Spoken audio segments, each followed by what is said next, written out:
Welcome to tonight's TESBN broadcast of the biggest football game of the week in the Richmond area. The Cadets of Benedictine and the Titans of Trinity. We're here at Huguenot High School.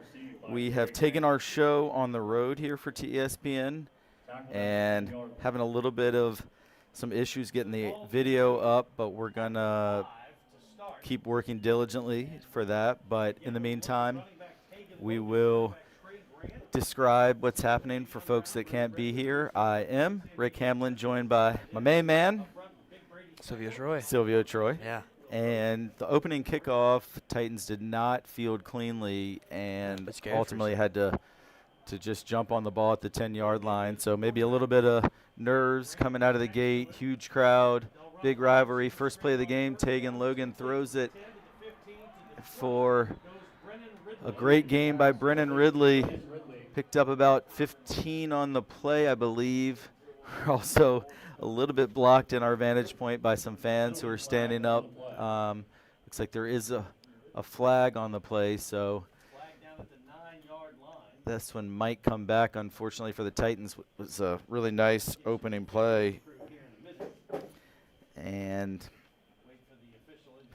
Silvio, I was hoping if we had a little more luck with the whole operation here to get your keys to the game. So Titans start in poor field position. Unfortunately, a good first play is going to be negated by a penalty, but you got something for us in terms of what you see as the keys to this massive matchup, a rematch of the last two state championship games. I mean, yeah, this game, the students are hyped for it. This is the game. I mean, this is the game to be watching tonight. And, I mean, Trinity, we've been watching them all season very close. Where Titans, of course, they can't throw the ball. Tegan, he has been struggling this season with throwing the ball. The passing them go by Davion Brown, Jans Woodward, Trey Grant. Those have been the kind of foundations of the Titans kind of getting down the field. So if Tegan really can't throw that ball tonight, it's going to be a struggle. Hopefully he can, though. And, I mean, we're going to see a good pass blocking. Yeah, and there's a great run on 1st and 15 by Trey Grant, close to a first down. I think he picked up about 13 and just came up a couple yards shy of the first down. But on that first pass play that ultimately was negated by the penalty, Tegan looked good. I know he's fighting through a few different injuries on a leg issue, a back issue, but tough guy. He told me the adrenaline would kick in and he'd be fine. That throw looks really good out to Brennan Ridley. Similar play design to the opening play of the game, and it is going to be a first down for the Titans as Brennan Ridley is able to get it out to the 24-yard line. So despite that early penalty, Titans backed up against their own goal line practically, able to get it out to the 24 and pick up that key first down of the game. We're just about a minute in to the first quarter. If you're just joining us, we're still working on getting the video up. Not there quite yet, but you know what? Up until a few years ago, even just a radio broadcast would be a unique opportunity for us. So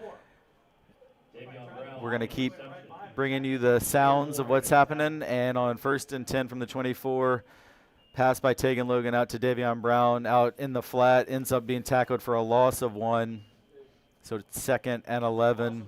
Second and 11 at the 23. Just underway here in Huguenot. No score. Trinity in the initial possession of the game. We'll set the Benedictine defense for you here coming up. 1-3 formation here, and Davion Brown is by himself. Another throw is caught over the middle by Sam DeFrancesca. The tight end was open in the middle of that Benedictine defense for a 13-yard gain and a first down out to the 36. Titans still in their own territory, but moving the ball nicely with 2 early first downs. I mean, yeah, what a nice play from the young tight end there. Sam doesn't get that many plays there, but when he does, they always normally count. Absolutely, and on 1st and 10, pass complete to Davion Brown out on the right sideline. He's able to gain 2 yards. Jawan Hutchins made the tackle for the Cadets, and it'll be 2nd down and 8. Titans going no huddle. A little bit of tempo here on this first possession. And now Tegan Logan looks like he's changing the play, audibling. Titans go with tempo, no huddle. One thing Tegan's got really good at is leading the offense for sure. They'll give it to Trey Grant, gets across the Trey 40, Grant hits the hole way to the 40. through the right side. He picked up 5 yards. Going to be about 3 short of the first down. It'll be 3rd and 3 from the 43. Good drive here on the opening possession. Good hole open up there for Trey Grant. This offensive line, Silvio, did an unbelievable job last week in the Woodbury game.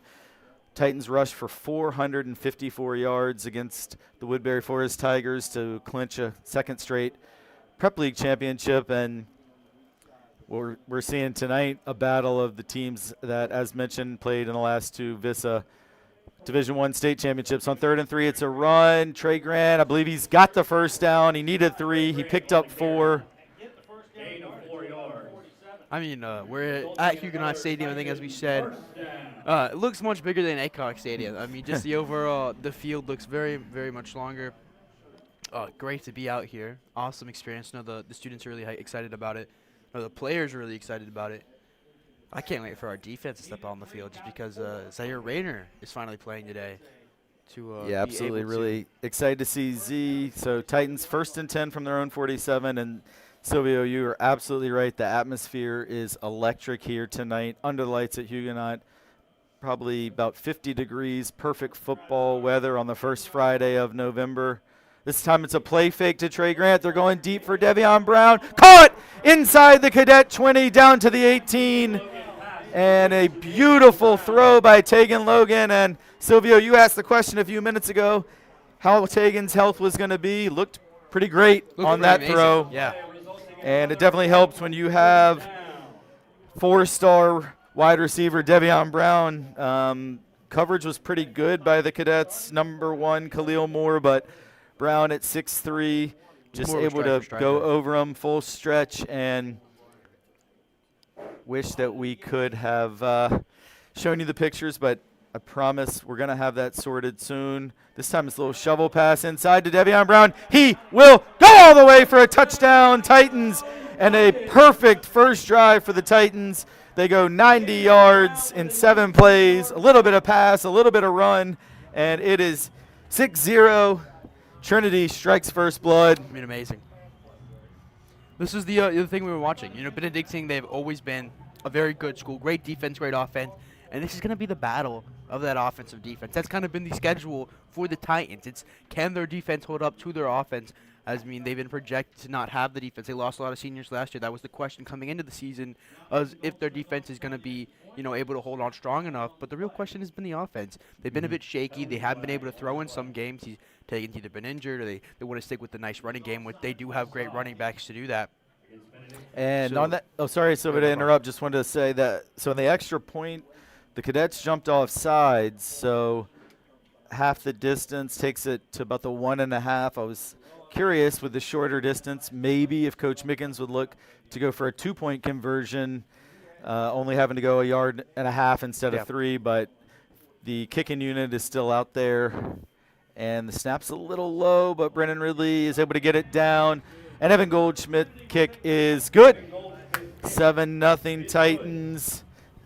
And, I mean, the fans are loving it on our side. Just like you said, a perfect start, but now we're going to get to see that Titan defense. Hoping to see Zaire Rayner on the field for the first time in several weeks. And Titans about to kick off.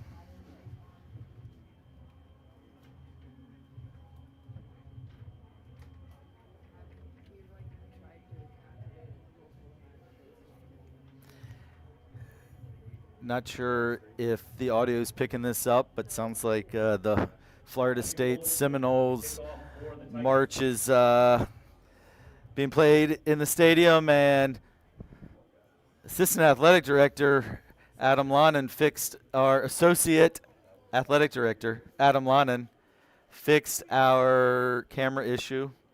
Good job, Coach Lonan. And we good. All right, so now you can see things. 7.5 to go in the first quarter. And the kickoff received by the Cadets. Able to break a couple of tackles there. Good return by Kamari Vini. And the Cadets will start their first offensive possession at their own 37.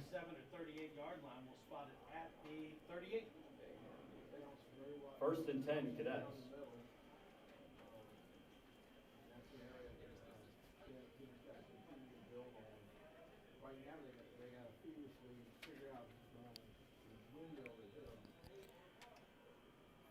It's the first time we're going to be able to see the Titans defense now on the field. And a flag right off the bat for the Cadets on their opening play with a false start. Against Benedictine.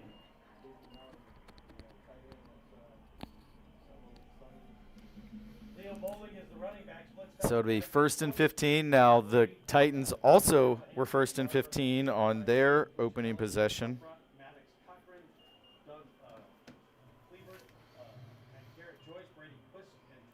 It's a quarterback keeper and a good run there.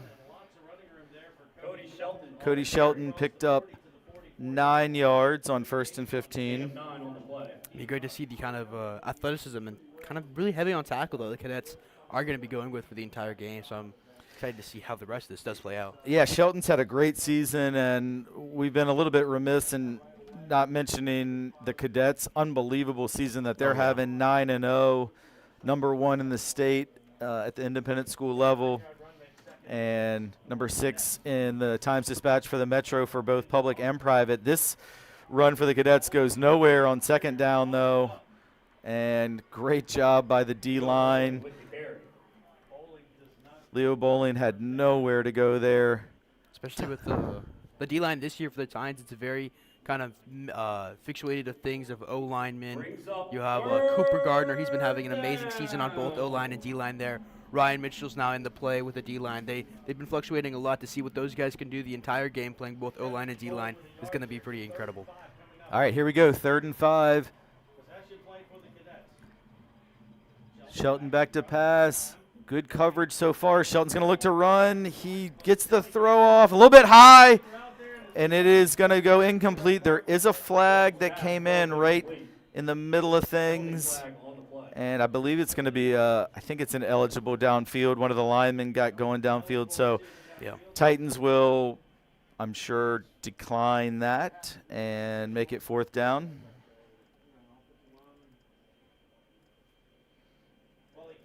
So 3 and out. Great job by the Titan D. Silvio, you and I was saying I couldn't wait to see the offense and how Tegan Logan was going to look after being a little hampered last week. You said you couldn't wait to see the defense. Well, both of us on the first drives, respectively, for offense and defense, got to see exactly what you would want to see. I also want to say, big shout out to Cooper Gardner. I think his D-line playing has been phenomenal, and that's going to be a big counter of Leo Bowling, a very strong player for the Cadets, and how he's able to shut down him. It's a good punt by the Cadets, but a good return by Brennan Ridley, who is hit out of bounds. That's going to tack 15 on at the end. I am sure Brennan was well out of bounds when the Cadet player got a little extra shot in on him. 5:51 to go first quarter. Trinity getting the ball and with a 7-0 lead.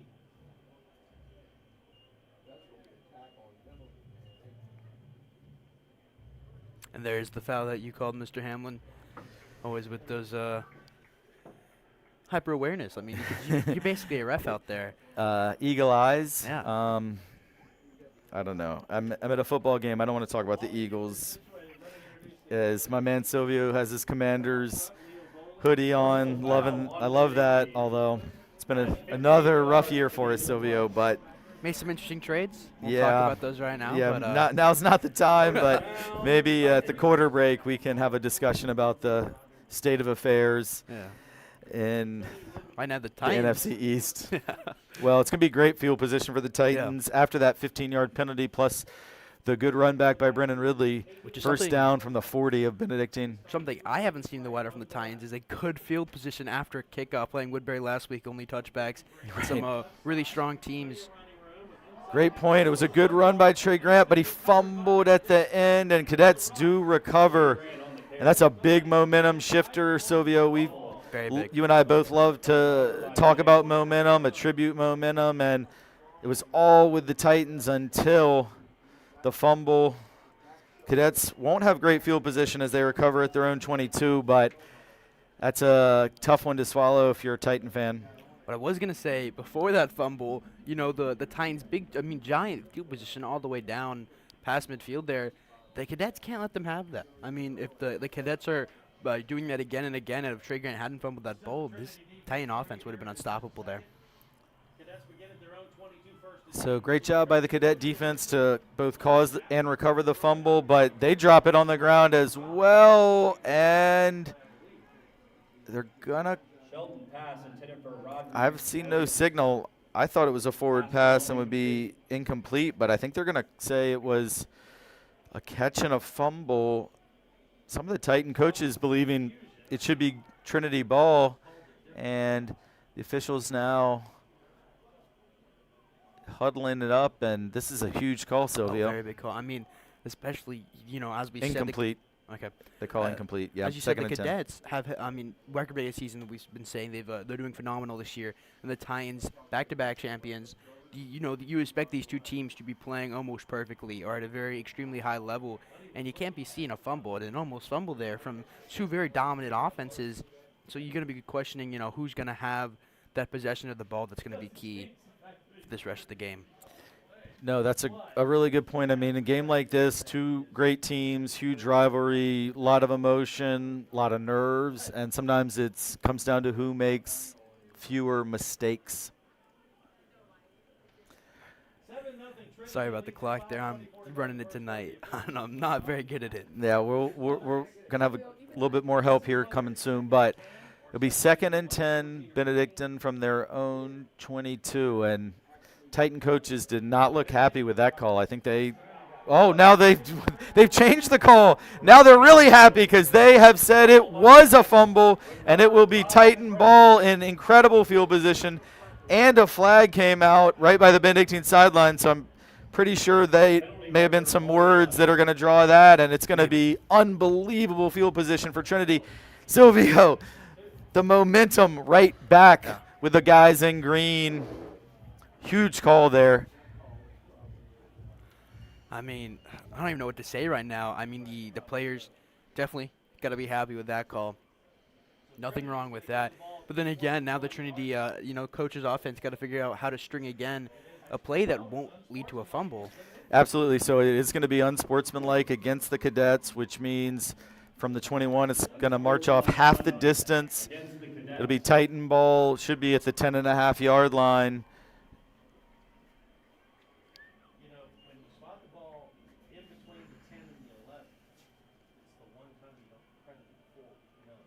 Something that we weren't able to see last game against Woodbury, some of the other games, is that these wide receivers lining up, and on these 1v1s that Taken Logan has so much trust in them, and the way he's been throwing so far with that first initial drive, I mean, I'm more than excited to see what some of these, top recruited wide receivers can do on these 1v1s, because they are unstoppable. I mean, Davion Brown, don't know how he jumped so far. Brendan Lindley, insane speed. And you have, Deuce Edwards, or you have Bryden Kelly on the other side, which they're not shabby either. Absolutely, yeah. I mean, you've got Brennan Ridley, the Navy commit, Davion Brown, just a sophomore, but he officially became a 4-star recruit today, one of the top recruiting gurus in the country, added that 4th star, which is going to bring even more offers than the quite a few that Davion already has. All right, 1st and 10, not 1st and goal, although, I mean, technically Trinity could get a 1st down if they can get inside the 1, but that 1st down play goes for 5 yards, we'll call it. It'll be 2nd down from the 6. Yeah.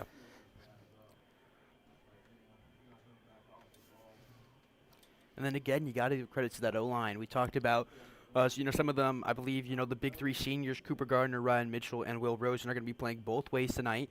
And so their kind of endurance, being those big guys, being able to play those long minutes, but also opening those gaps for Trey Grant. Who is close to the goal line. And it is a touchdown, Titans. They take advantage of the turnover, and it's 13-0 with 4:41 to go in quarter number 1. Trey Grant with the score. Similar to last Saturday, Silvio, the last time we saw the Titans play, also jumped out with 2 first-quarter touchdowns. But as we know, the game was far from over at that point as Woodbury fought back, took a lead late, and then the Titans retook that lead. This is a great snap, perfect operation, and Evan Goldschmidt's kick is good. And that makes it 14-0, just where we were just about this same time a week ago against the Tigers of Woodbury. And fantastic start for the Titans against this undefeated BCP cadet team. And what a crazy drive that was. You got to look back at that starting play with the initial Brandon Ridley kind of amazing field position. You halfway, you got that 15 for, that hit out of bounds, and then you had that fumble. Right. The fumble that could have probably ruined this entire game, maybe if you would have looked back at it, and then the Cadets fumble, and then recovered again by Trinity with an amazing field possession where they're able to just march it right back down to the end zone. Yeah, I was going to say, technically it was 2 drives, but it felt like 1 because of the Cadets only had the 1 play from scrimmage, and we don't have the benefit of replay up here, but I'm sure their coaches were upset that initial call on the field was incomplete. Long referee conference, and ultimately the decision was made that it was a fumble, and Titans took full advantage. It's a short kick by Evan. It's a live ball. Titans have it. The Titans have it. James Woodward with the recovery at the 33-yard line. Perfect kick by Evan Goldschmidt. He put it right where there were no white jerseys. And it's going to be Titan ball again. And Silvio, you were excited to see the Trinity defense. Haven't gotten to see much of the Trinity defense in this first quarter. I'm just speechless right now. I don't think I've seen an onside return kick. Very smart, though. Cadets definitely not aware that it would be coming at all. And when you give James Woodward speed, he's going to get there fast. He's also a very tackle guy. So, when you see James Woodward coming at you, you think you're going to get hit. And he goes right for that ball. And it's perfect placement by Evan Goldschmidt. What a play by the freshman kicker. Yeah, great job by Evan. I think that went exactly where he wanted it to go. And James Woodward looked like he was shot out of a cannon going to recover that ball.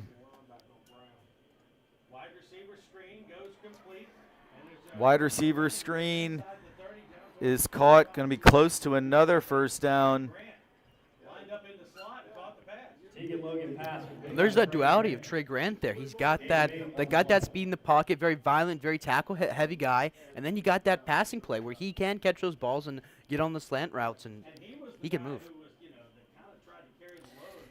Yeah, you don't frequently see Trey lined up in that slot receiver position, but Coach Bell getting creative and using Trey's catching ability. This time it's going to be Trey's running ability that's going to get a first down and more. Trey Grant all the way down inside the 15. Another first down for the Titans at we'll call it the 12-yard line, and feels like Titans were just at this same spot. Because they were. Not 3 or 4 minutes ago. Because they were, indeed.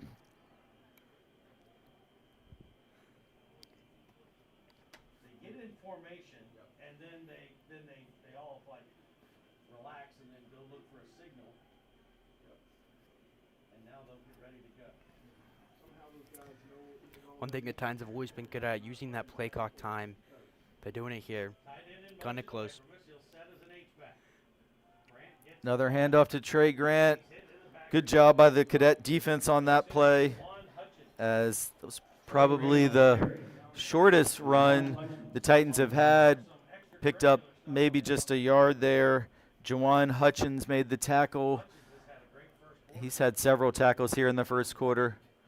And for a minute there, I thought, there is a flag. So I thought I heard an extra whistle. I think the teams were playing after the whistle, and it'll be interesting to see what this flag is. Could be unsportsmanlike, honestly could go either way, could even be offsetting. I don't mean to jinx it, but that's what some of the players are talking about. This rivalry goes so far. These past couple years, these seniors have gotten to know each other on both teams pretty well, not in the best terms. So I mean, we did see the last time these two teams matched up. There was a fight. Yep. Yeah, there and I was a know fight. It's probably getting there's words being said out there Well, that we will not be able to hear. Exactly. I definitely don't, and I mean, we don't want to see that, as the flag is a personal foul face mask against the Cadets. But I think also it's inevitable that we're going to see a handful of after the play type things, personal fouls, unsportsmanlike. There's just a lot of competitiveness between these two, especially the players on the field. I mean, the fan bases as well. But to me, I got a lot of respect for Benedictine, a lot of friends over there, and I think Benedictine and Trinity are, make for a great rivalry. But on the field, it's fierce, no doubt about it. Yeah. And Trey Grant carries, I think it's going to be just short of a first down. Trey Grant with the carry. So that's going to make it On the tackle. 3rd and about 1. Usually I feel like I know the rules pretty well. I'm surprised that the personal foul face mask didn't result in an automatic first down on that second down play. But regardless, 3rd and short from the 4. So the ball's at the 4, 3rd and a couple. It's Grant again. Good second effort by Trey Grant. And He's going to get the first down. He's not into the end zone, but first down inside the 1. And it's going to give a fresh set of downs to the Titans. Knocking on the doorstep again. I mean, exactly. Trey Grant right now is looking unstoppable. They have had that one great play where they were able to get Trey Grant maybe for a gain of 2 there, but other than that, they're not able to stop. Good defense there by the Cadets. There was nowhere for Trey Grant to run, and he is stopped for no gain. This will be 2nd and goal.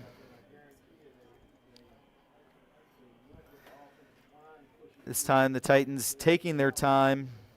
Still not huddling, but definitely taking more time with things between plays as we wind down to about 90 seconds left in the first quarter.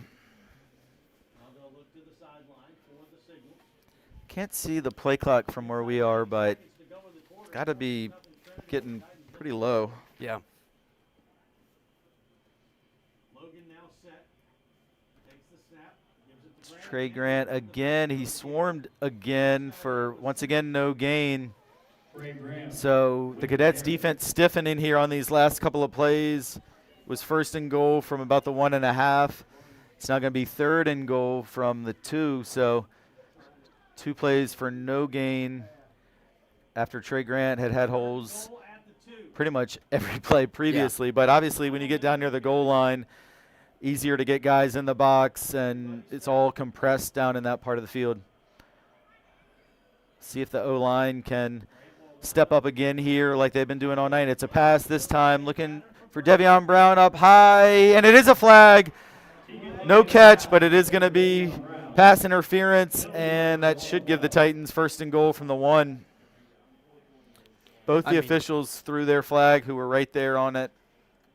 And especially marking Davion Brown cannot be an easy feat at all. Very tall guy. He is a bit taller than the corner he's going up against today. Sorry, was it offensive pass interference? Well, okay. You don't see that call very often, but I guess good job there by the Cadets on defense. I think that was, I believe it was Logan Parrish on the coverage. So offensive pass interference, and that should make it now 3rd and goal from out about the 17-yard line. Yeah, that's a big turn of events. That's 17-yard line. So the 15-yard walk-off makes it 3rd and goal. Instead of, had it been on the defense, you'd have 1st and goal from the 1 and a very high probability of getting in the end zone. Now 3rd down from further out, and Sylvia, we've talked about, while Evan Goldschmidt is a great freshman kicker, typically the Titans don't attempt field goals too often.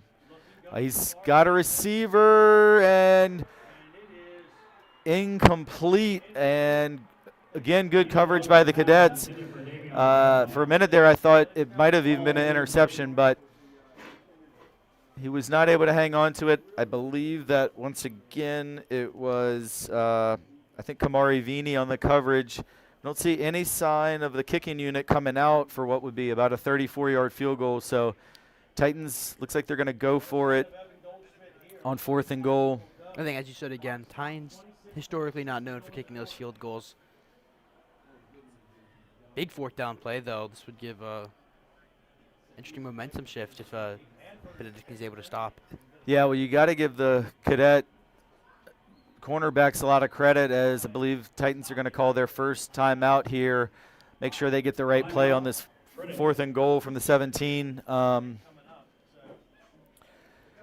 But, you know, Devion Brown was targeted these last 2 throws, and typically in those situations he's really difficult to stop one-on-one. But I think 2 plays ago it was Logan Parrish, and I believe it was Vini on that one that were able to first draw the pass interference on Devion, and then that time break up the pass. That was a long throw that Tegan had to make from the right hash all the way to the left back part of the end zone, and it gave Vini time, who may have been beaten by a half step off the line, but he did a good job recovering. Oh, yeah. I mean, I think as I was saying before, Devion Brown, we said that he got his 4-star today. Great for him. Really proud to see what he's been able to do. A lot of future coming away for him, but he is tall. He can jump very high, and he's a scary wide receiver if you're going one-on-one against him. That's why I think Tegan Logan can throw those shots that may be a bit riskier. He has a lot of trust, and, you know, Davion Brown and Ridley to catch the ball or at a minimum swat it away for the defender. And so those one-on-ones are going to be extremely dangerous for the rest of the night. All right, they are going to go on 4th down, keep the offense on the field. 4th and goal. Huge play in the game. It is caught, but he's not going to get in the end zone. Brennan Ridley brought down at the 2-yard line. So the Cadets will hold, and they will take over deep in their own territory. And that offensive pass interference really is the key play on that drive that started off with so much promise. And again, something you don't see very often, which is yeah, interesting, especially offensive interference in the end zone there. Yeah, absolutely. Again, definitely not questioning the call in any way. You know, we don't have the benefit of replay, but it is a call you don't see a ton. But credit to the Cadets on the defensive end, and they really needed that stop. Yep. I mean, down 3 scores in the first quarter would have been a massive hole, but now they've got the stop they need. Now, can they get anything going on offense? Well, not here on 1st down. They're going to say he got out of the end zone, but just barely, and that's going to be the last play of the first quarter. And the second quarter will start with the Cadets having it at their own 1-yard line. And also, as they march to the other end, that's going to put them pretty much right in front of the Titans student section as well, who I'm sure will make some noise and make it difficult. So at the end of 1 quarter, Trinity Episcopal 14, Benedictine 0. We're going to take a very brief break, but a very important play coming up as soon as we come out of the quarter break, because the Cadets will have 2nd and 11 from their own 1. We'll take a 60-second break. Please stick around.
All right, second quarter opens.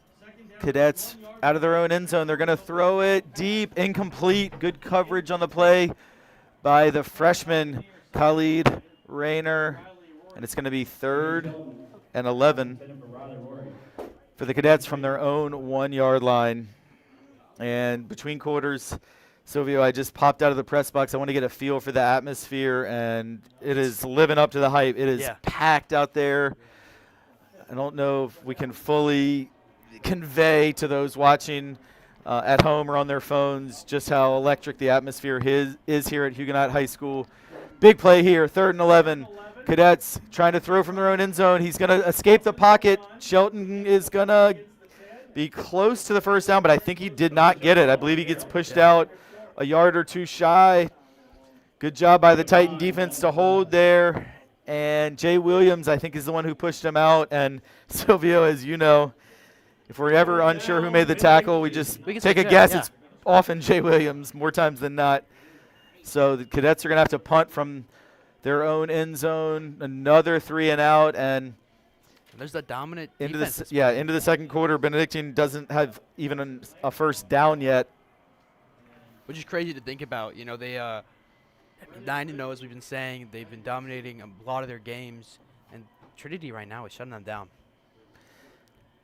Brennan Ridley back to receive the punt. He's standing in his own 45. It's a pretty good punt, a little short, but I mean, when you're kicking from your own end zone, I think the key is just to get it off. So Brennan Ridley calls for the fair catch at the 38, and really the story so far, Silvio, has been the field position, other than the opening kickoff, which went against the Titans, but since then, this entire game has been played in Cadet territory, whether it's Trinity having the ball on the attack or the Cadets backed up deep in their own territory. I don't think they've been past the 22-yard line where they picked up that fumble and then immediately fumbled right back. Yeah.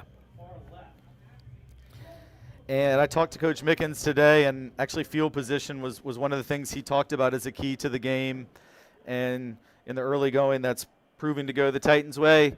Little shovel pass to Devion Brown, well defended by the Cadets. There was nowhere for Brown to go. Great job there as Chris Johnson, the senior, number 6, tackled him for a loss. And that's a play that worked beautifully. I believe that's pretty much the same play for the first touchdown. Yeah. But the Cadets do a good job making an adjustment, and they throw him for a 5-yard loss. And that's, the duality of having, Davion Brown be able to play in that running back slot where you can, do the shovel patches and have him play kind of all over the field where he can be a multi-level threat. So great job by Benedictine to shut down Davion Brown there. 2nd and 15. Good pocket for Tegan. His pass is caught by Brennan Ridley. It's a gain of 7. He's tackled immediately by Khalil Moore.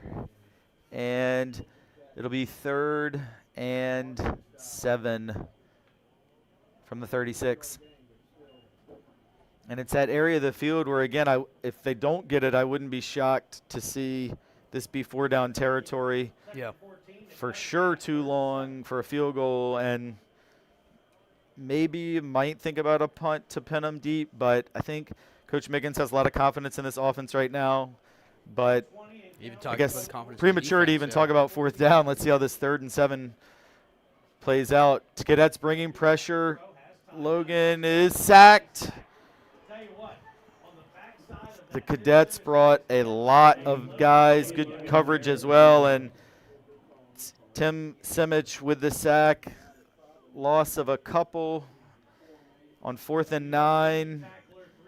We don't see the punting unit. I'm looking at Hugh Stone, the punter, and he is staying on the sideline. He looked like he was about to run out there, and they said, Huey, no, we're going. No, this is, because the field position has been so huge, if you don't get this, Cadets will ultimately have their best field position yet. This is a huge play. Tegan again under pressure. He gets it out to Deuce Edwards. Deuce has a long way to go to get the first down, and I don't believe he got there. And for the second straight possession on 4th down, the Cadets are going to hold. They're going to mark it at the 32, and that will be a turnover. And Cadets ball, and like we said, their best field position of the game. That's a big stop for Benedictine. I mean, it is for sure. But then again, I think we were talking about, thinking about if they're going to go for that, they're going to punt, what are they going to do there? I think it all leads to the confidence of the defense right now. I mean, they have 3 and out right now perfectly, and the defense is looking on fire. We have not seen, we haven't seen James Woodward or Ben Rosen having to, the normal corners having to go against those one-on-ones currently. But I think they could really definitely stop them. Good point. Great point, Silvio, as the Cadets just have not been able to get anything going in the running game so far. That time, Riker Cook with the carry for no gain. And Silvio, I want to reiterate the point you made that when you have that much confidence in the defense, it's like if we get it, awesome. If we don't, we trust our defense to stop them, and when they've yet to give up a first down, that trust seems warranted. This time it's going to be a keeper by Shelton. Solid gain, not enough for a first down, but he picked up 7 on the play, and it's going to make it 3rd and 3. Another important 3rd down here, and I mean the Titans look on fire right now. Again, the diversity from those D linemen that are a majority of them playing on the O-line as well. They're having a phenomenal stop. They've been able to shut down Leo Bowling, who has been known to, kind of dominate his running game and being able to dominate every game. He's been able to produce big stat lines. And so far, Ryan Mitchell, Cooper Gardner, and an effort of many other players have shut him down completely. Crowd getting loud on 3rd down. It's a snap. It's not Shelton this time, I don't believe. And it's Jordan Callahan, and I think he got it. It's close, but I believe he's going to just about get it, and have yet to see a signal. There is the signal. First down, Cadets. Their first down of the game with 7:57 to go in the 2nd quarter. So great job by the Titan defense, but credit to Benedictine taking advantage of that better field position as a result of the 4th down stop, and maybe that first down will get their offense going. He was not ready for that snap, and his knee was on the ground.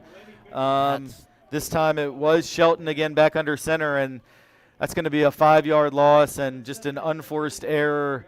I think the snap came quicker. Shelton wasn't ready for it, and he did well to at least fall on it and not have more damage, but it's going to be 2nd and 15. And that's one of those mistakes that you just cannot be happening, especially when you've been struggling to convert on your 3rd downs. You just got your first down. You can't be putting yourself in a 2 and 15 now. It's just, those mistakes, of course, are going to happen. But in a drive that important, in a play that important, that just can't be happening. Shelton looks to throw. Once again, he scrambles a bit. Good catch. That was a tough catch by Kamari Vini. It was a little high. I thought he might not get it, but his hands were strong, and it's going to ultimately be I've got it for a 12-yard gain on what was 2nd and 16, so it'll be 3rd and 4. When we talk about the beautiful weather at Aycock Stadium during the day, at night it's cold out here. Those hands, those legs, they got to be pretty freezing, and that ball could have not been easy to catch at all. Shelton looks to run again. He does. He gets hit hard. He needed 4. He got 5. It is a first down, but he definitely paid the price. Jay Williams and Trey Cherry with the tackle. And Silvio, it was a chilly-ish but lovely autumn afternoon here in Virginia. But with the sun going down, definitely chilly. I think the players with their pads and running around are probably the warmest folks out here. Shelton keeps.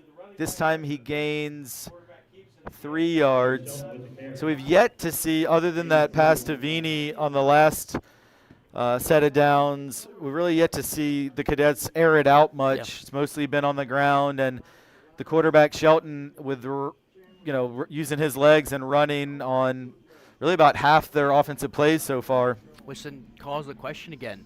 Do you bolster the defense of the run game and then you leave the receivers open for a potential throw pass, or do you keep going with what you're doing? But the Cadets right now are getting a lot of field yardage as they do there again.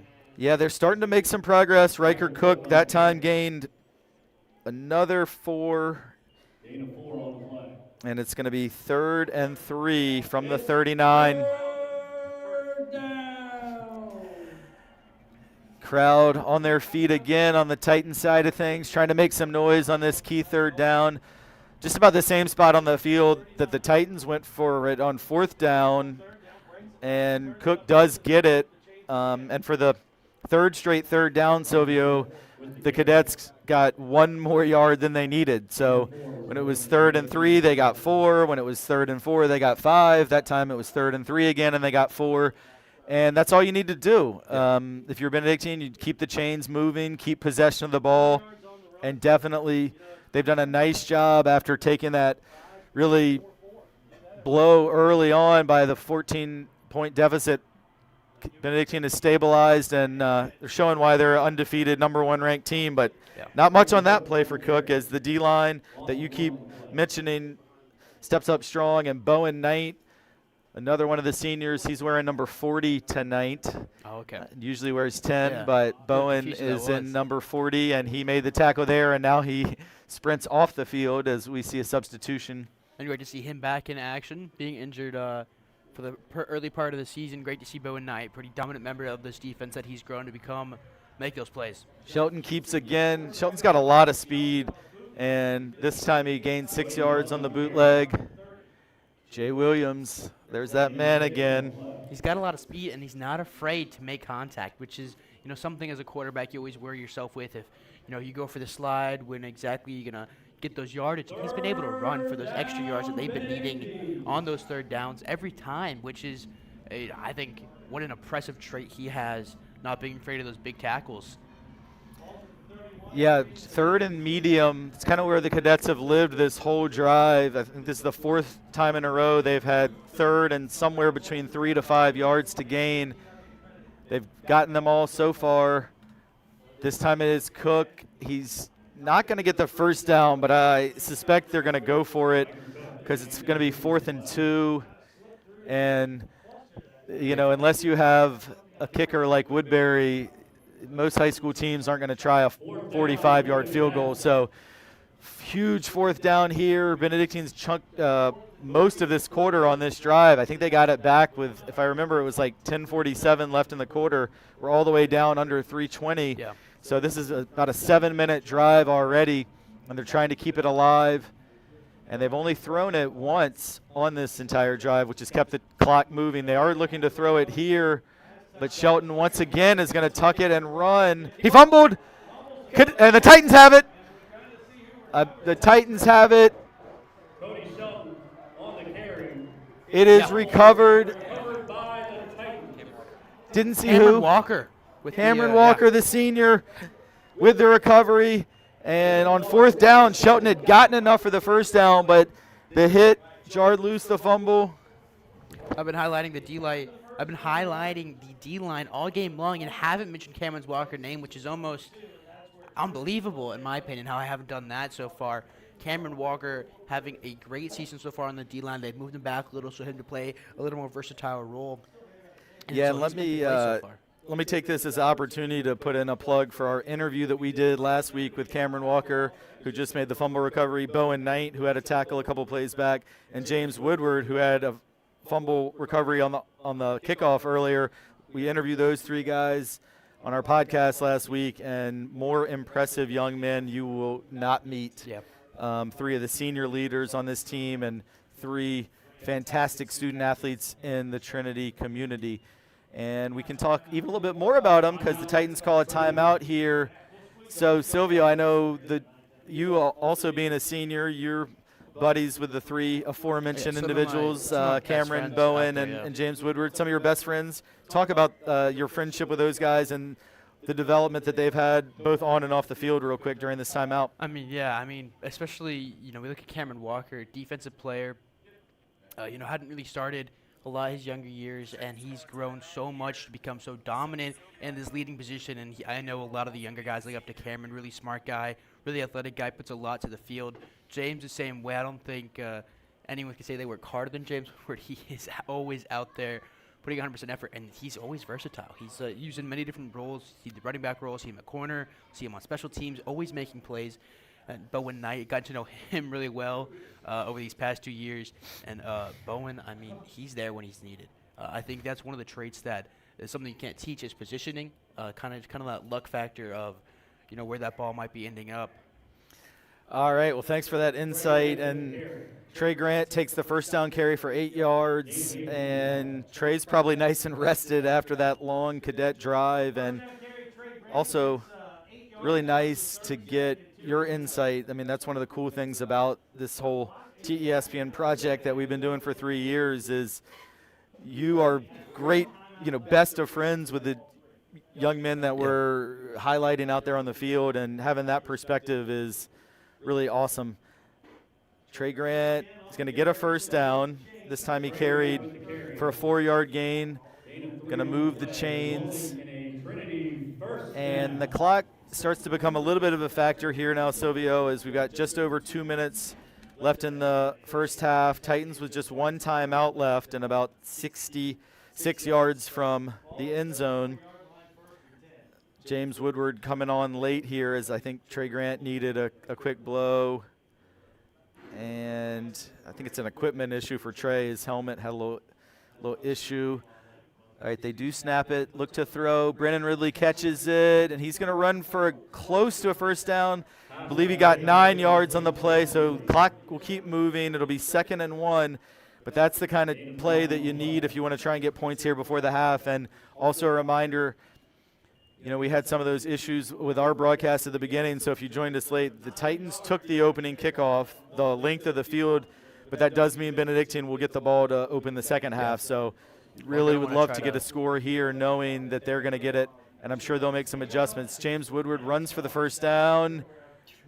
He tried to act like he was never down, and he kept going, and the first rule of sports is you play to the whistle.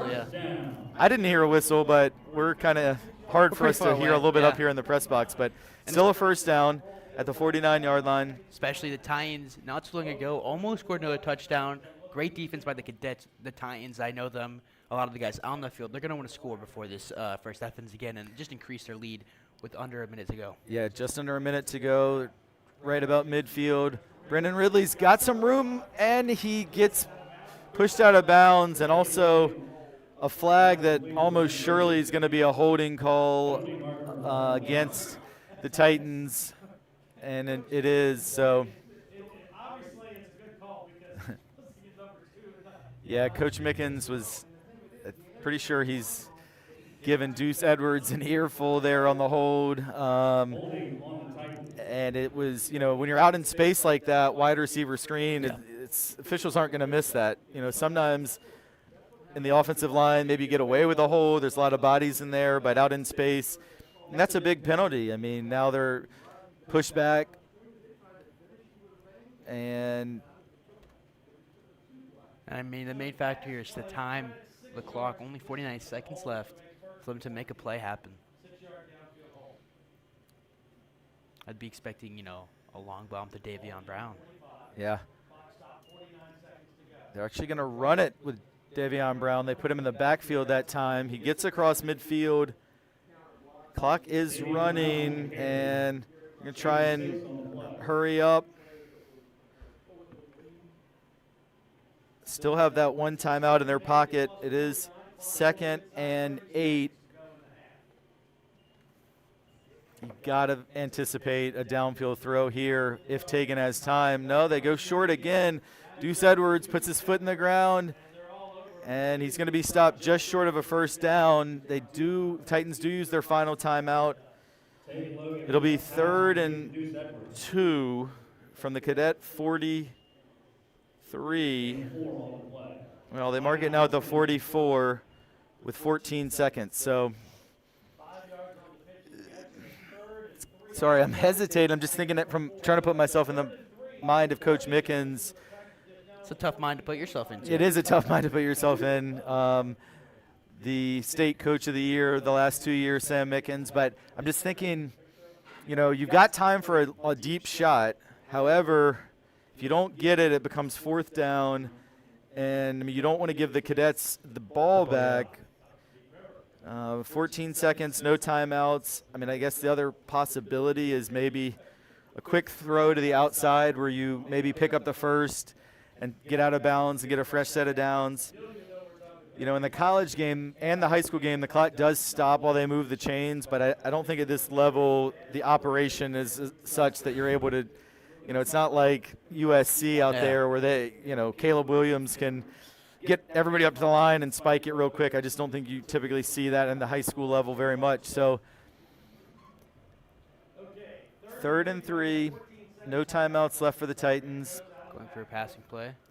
And they wanted to run a screen. It was really well defended by the Cadets. Tegan Logan tried to pull it back, but it slipped out of his hands, but his arm was moving forward, so it was just an incomplete pass. But now on 4th down, if you don't get it, I mean, with 9 seconds, the Cadets probably would get the ball back with 2 or 3 seconds left and have a shot. So maybe you run it, you just offense stays on the field. Maybe you run it, you call it a quarter. Yeah. But I don't think the Titans are known for doing that. No, I mean, they're definitely looking to pass. Tegan is going to throw it deep. He looks for Brennan Ridley. Brennan catches it, but he's out of bounds. And you know, I think I said it would leave the Cadets with 2 or 3 seconds. It is 2.6, so they are going to get the ball back. And curious, I don't know if Shelton has the arm from his own 43 to get it all the way to the end zone. And certainly Benedictine only is going to have enough time for one play. It's not like they can get up the field and get a second play off. So, and I don't know, will they even take a risk or maybe just run it and get into the locker room, warm up and regroup after a first half that – well, definitely a first quarter that was all Titans. Second quarter, it's been a much more even contest, and Benedictine did have a great drive that chewed up over half of this second quarter but resulted in no points. They are looking to throw deep. He does throw it, but ultimately it goes out of bounds, and that is halftime. So we saw an awesome first half, especially if you're a Trinity fan. Incredible first quarter to get that 14-0 lead. Yep. And it's been a lot of hard hits, a lot of physical runs, a little bit of passing, and at the half, 14-0 Trinity. Your thoughts on half number 1, Silvio? I mean, quarter 1, I think you said it, Titans dominating. I mean, the D linemen, you got to credit to them shutting down Leo Bowling, which is, you know, my biggest fear coming to the game was seeing Leo Bowling perform like he's been known to do. The passing game by the Cadets as well, being completely shut down by the defense, and you know, that one drive where they had the ball for 7-8 minutes there and they were able to shut that one down was very impressive. Tegan Logan's looking really great to see him passing and giving those one-on-ones to Davion Brown, Brendan Ridley, Deuce Edwards, and then making those plays, which is probably some of the most exciting football to watch with this very heavily rivalry, and I'm excited to see way more of it. Yeah, can't wait for the second half. Before we break for a few minutes, want to pass along some great news for Titan fans out there. Boys soccer, first round of the Vista State tournament today, went on the road up to Northern Virginia and able to get a 4-1 win over John Paul the Great, a team that had beaten the Titans earlier this season. So fantastic road performance and keeping the boys soccer season alive. Most of you, if you're Trinity fans, will know boys soccer got all the way to the state championship game last year and looking to make another deep run in states. So started it off right with a win over the Wolves of John Paul the Great, and Titans will advance to play at Collegiate on Monday. Hopefully weather looks great. Hopefully we'll get a great crowd in what will be a rematch of last year's state semifinal that was won by Trinity. And with that wonderful news to pass on, if you're a Trinity fan, we're going to break for a few, but we will absolutely be back to bring you what promises to be a very exciting second half as the #1 ranked team in Division I for Vista, the Benedictine Cadets, trailing at halftime for the first time this season. Coach Greg Lilly going to get his guys together and try and make the adjustments. Coach Mickens and the Titans have to be thrilled with the first half, but there are still 24 minutes to play at least. Yep. And we know when these two get together, overtime can sometimes happen too. So we've got a lot of football left to play. We'll take a quick break, and please stick around for half number 2. Thanks to the nearly 400 people who are watching us right now. We'll be back soon.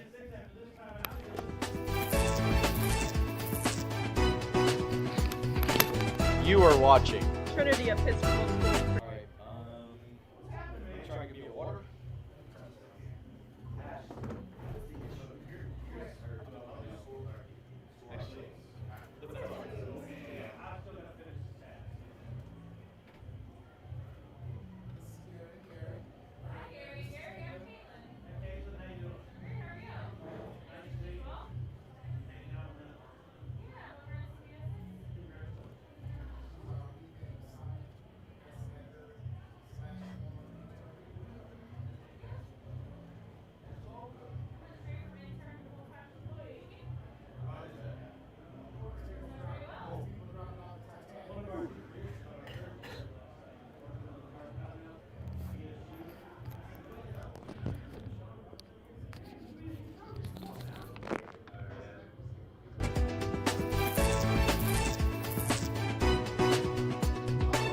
You are watching Trinity of Pittsburgh Production Network. TESBN.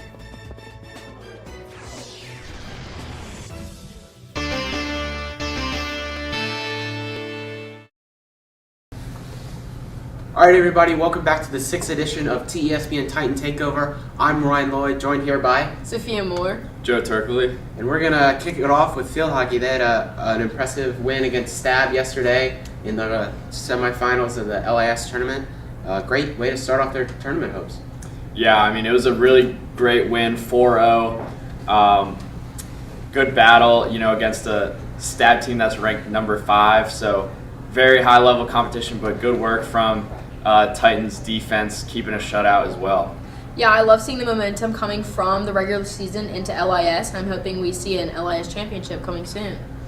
Yeah, that momentum is so important. We actually touched on, Coach Snead touched on in morning meeting this morning how they want to carry that momentum in, but it is a new season, 0 wins, 0 losses. Well, I guess 1 win now, but going into it, 0 wins, 0 losses, and it's just survive and advance, and I know that's what that team will do. They'll face Collegiate in the finals of the LIS championship game, so that'll be hosted here at Trinity, so make sure to tune in for that one.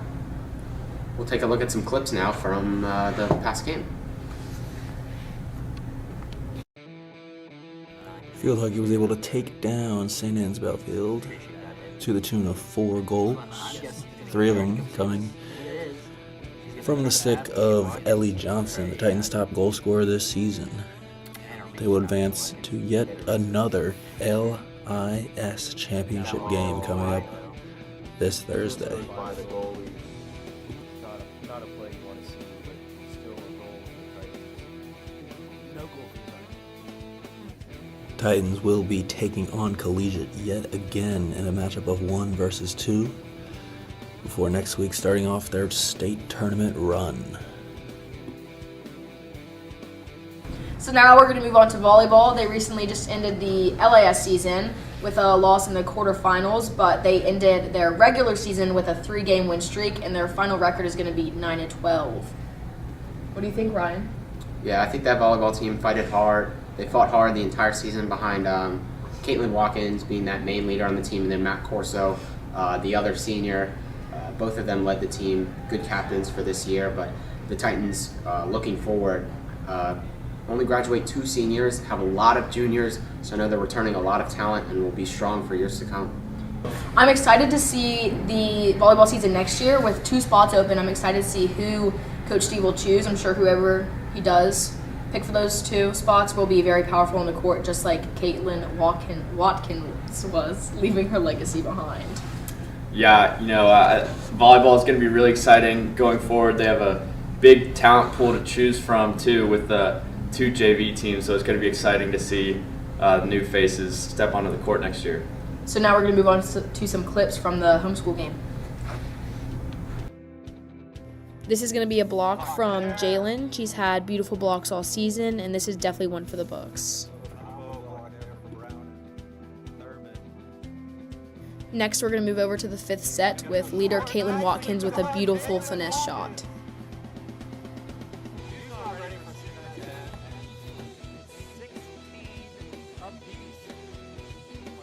The next point, we're going to see a very similar play with Caitlin Watkins again leading with a beautiful spike. 17-16 now. Again, congrats on an amazing season, volleyball. Football had a great win on Saturday, defeated Woodbury Forest 33-30. That sealed the Prep League championship for the Titans back-to-back. They are now ranked number 4th in the state, and they're going to be looking ahead for to seal out the rest of the regular season with a big game against Benedictine this Friday at Huguenot High School under the lights. So exciting for them.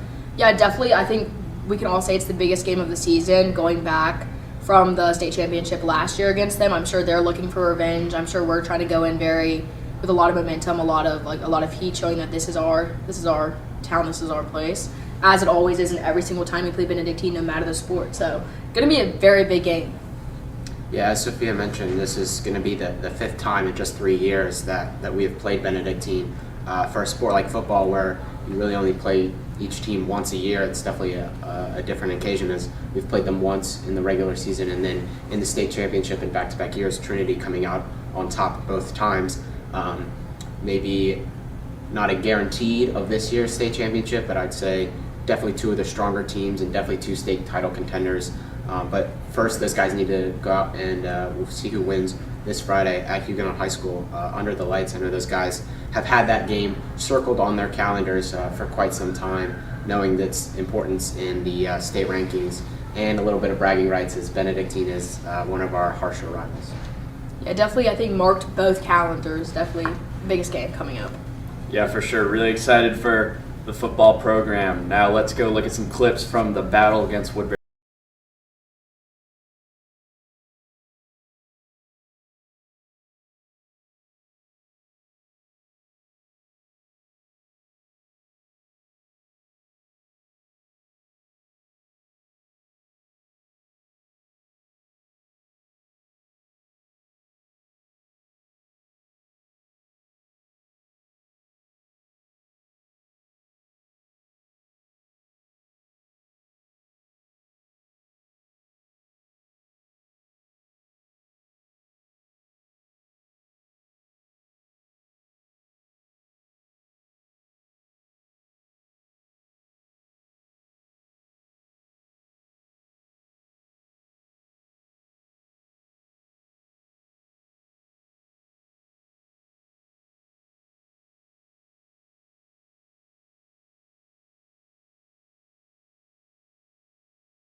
Started off with girls tennis. They've had their most successful season probably in the past decade, finishing 3rd in the LIS tournament, highlighted by some fantastic individual performances.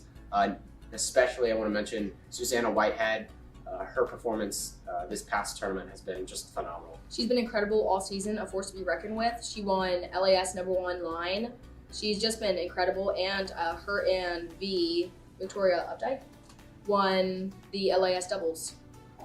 Yeah, the team has been really exciting this entire season. Unfortunately, we haven't been able to get any broadcasts out there, but their coach, Mrs. Raymond, she's done a great job this season, and she's been very exciting in the morning and meeting announcements, getting the word about that exciting team out there, and really looking forward to see where they head in the rest of the season. With Whitehead and Updike's performance, both in their doubles line and their singles line, Whitehead will probably rematch against the girl that she faced, junior from collegiate, committed to Virginia Tech to play tennis.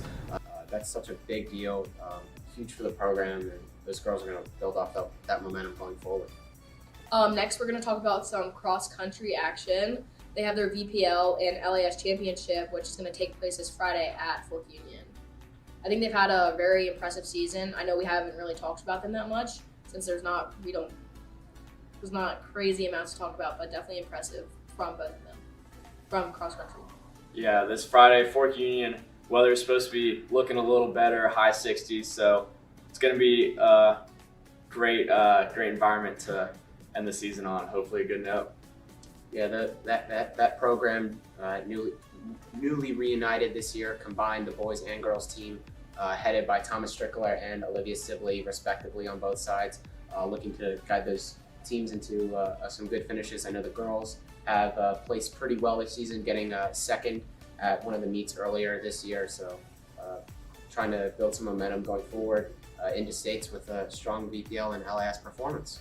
And finally, Joe, Ryan, we're going to talk about some boys soccer. So they're the number 9 seed in the Visa, and they're headed to St. John Paul the Great for states. How are y'all feeling? Pretty good. I mean, St. John.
Benedictine to receive the second half kickoff. All right, we are just about ready to go for the second half. 14-0 lead for the Titans. I'm Rick Hamlin, joined by Silvio Troy. Silvio Troy, class of 2024. It's our third year of doing this together, Silvio. I guess we've probably done about 15 or so of these broadcasts together in the last 3 years, and this is maybe our last one together, but we thought that last week, and here we are. So kickoff to open the second half, fielded by the Cadets. It's going to be a very good return. Finally brought down at the 34-yard line. Kickoff return by number 19, Freddie Barber. Tackle was made by Ben Rosen, and it was Barber with the kick return. Good kick return for the Cadets.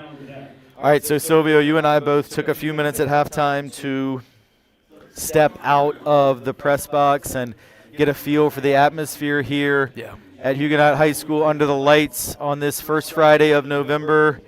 And quickly before this first down play, tell me what you found out in the wild. I mean, we're pretty lucky. We're up here in the nice warm press box. But Trinity fans are loving it out there. They are more than excited to be here right now, and they are having a great time with some great football. And what a hard hit there by Jay Williams, of course. Jay Williams, also Zaire Rayner was in there as well. Great to see him back on the field, the Minnesota commit. It is a 3-yard gain on first down by the Cadets, and we saw them that time go with a first down pass, which is, you know, in the first half we talked about there's not been a whole lot of passing by Benedictine. So see if that's a change of game plan. First minute, third quarter, 14-0 Trinity. And again, Benedictine starts with the ball in the second half. Let's see. They can Play really do action. anything. Shelton eludes the first rush, but Cameron Walker and Bowen Knight, two guys we talked about, two of your best buddies, two guys we had on the podcast last week combined. And I guess technically that will go down as a sack. It's a 1-yard loss for Shelton. and they'll make it 3rd and 8. And yeah, walking around at halftime, it is just absolutely electric out there. Huge student turnouts from both schools here, but also just the Trinity community and the cadet community are repping big time tonight. All right, big 3rd down. He's definitely got some time. He finds a hole. Shelton's been doing this all night. It's close. Really depends on the spot. And I think he just got the first down. And this has been a pattern, especially on that one long drive Benedictine had of, okay, I stand corrected. The spot not as good for the Cadets, and it actually is 4th down and 1. I saw one official was signaling first down, but I think he got overruled by the ref who was closer to the play, and I guess Shelton stepped out before that last reach out of the ball. So first possession of the second half results in a 4th and 1 that could be a huge moment in this game. They're going for it. I mean, Shelton, we've been saying he has legs, he has speed. And I mean, that's a double dual threat quarterback that you got to be scared of. Timeout, Benedictine, and wow, what a timeout. Yeah, I mean, we talk a lot about timeout usage in our broadcast together over the years, and you know my theory that in the first half you can use them pretty much whenever you feel like you need to, but in the second half they are so precious. And I went back and watched the state championship game from 2021, and on Benedictine's last drive of that game, they had burned all their timeouts, and it really made a big difference in what they were able to do. So if you're a Cadet fan, you would obviously love to have all your timeouts, but they're going to be down to 2 already, and they have changed their mind. And instead of going for it on 4th and 1, the Cadets line up to punt.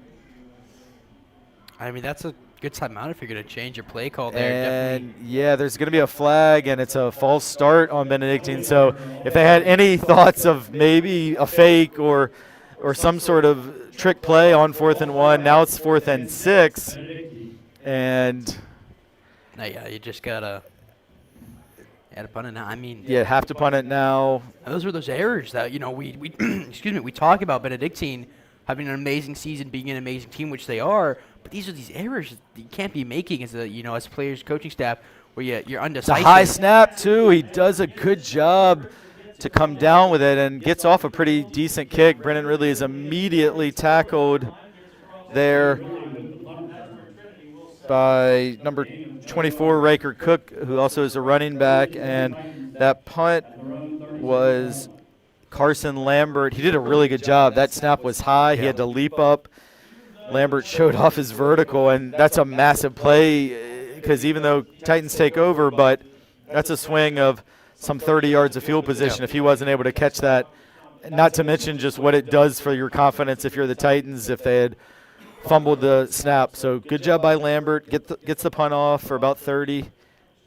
First down run. Devion Brown breaks through the hole.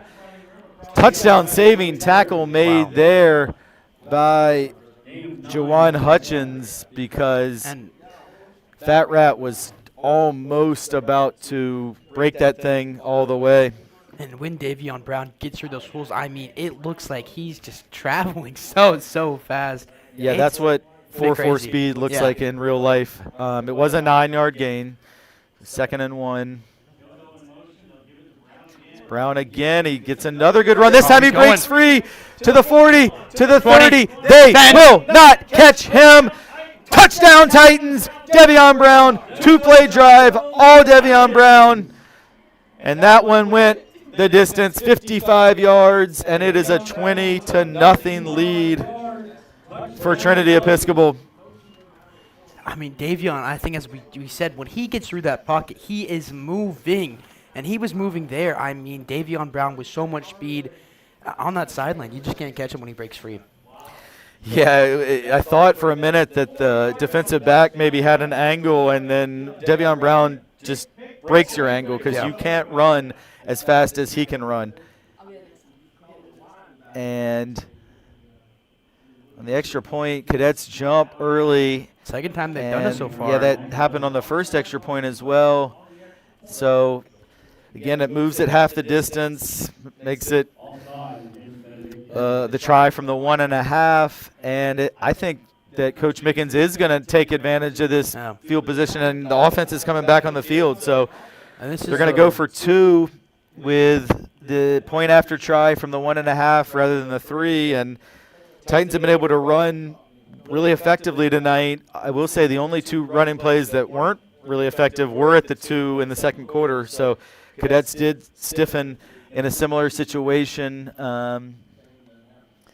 And one guy coming out on the field late for the Titans. Deuce Edwards comes off, and that is Davis Elliott coming on late. Hand off to Trey Grant, and he is in for the 2-point conversion. So that penalty by the Cadets cost them a point. Yeah. I mean, it would have been 21 if Goldschmidt makes the extra point. Now it's 22, and it just makes the comeback that Benedictine is facing that much more daunting, because even with 3 touchdowns, at some point they're going to need a 2-point conversion of their own. And I think one pattern we've seen all night, Coach Mickens has chosen aggressiveness at every opportunity, whether it was going for it on 4th down or they're taking advantage of the shorter point after try, and it pays off. It didn't pay off on 1 or 2 of those 4th down attempts in the first half, but I think it's just sending and setting a tone and sending a message to your team that we're going for this, we believe in you, and if you want to knock off the undefeated 9-0 Cadets, you got to take it with a really aggressive approach, and Coach Mickens has done that from the opening kickoff tonight. Also, the kind of hybrid onside kick that we saw Goldschmidt what a play pull off. So that was a really aggressive move as well. This time Goldschmidt kicks it deep. It's going to be fielded at the 15 and out across the 30, and tackle made by Bowen Knight at the 31. That was Bowen Knight again, stepping up to the plate. Rodri McWilliams on the return. Yeah, Bowen Knight's had a bunch of tackles tonight.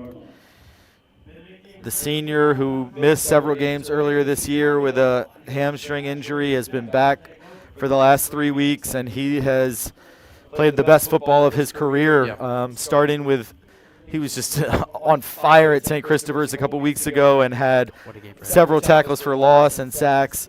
Had another great game on senior day against Woodbury, and tonight Bowen has been in on a bunch of tackles and been really active. All right, Cadets look to throw. It's complete, but not for much. Ashton Lawyer there with the tackle. 3-yard catch by Freddie Barber. I believe that's his first catch of the game. 2nd and 7, and because it was right in the middle of the field, obviously the clock keeps moving.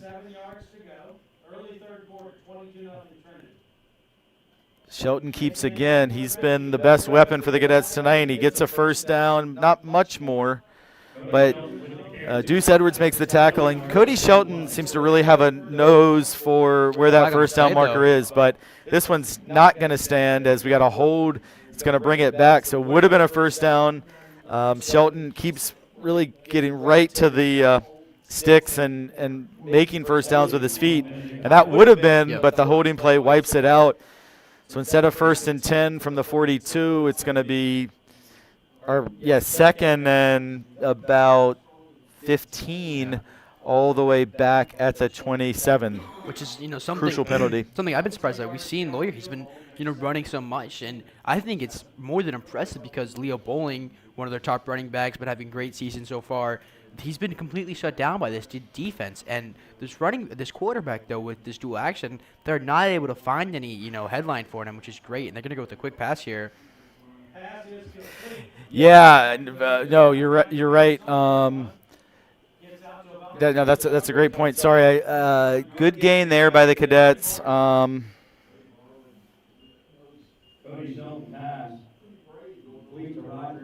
So that's a completion that goes for 13. It's still not enough for a first down, but it's going to make it 3rd and very manageable. 3rd and 1 out at the 40. It's 3rd down. Titan fans getting loud. See Miss Jordan getting the fans going down there on the sidelines. 3rd and 1.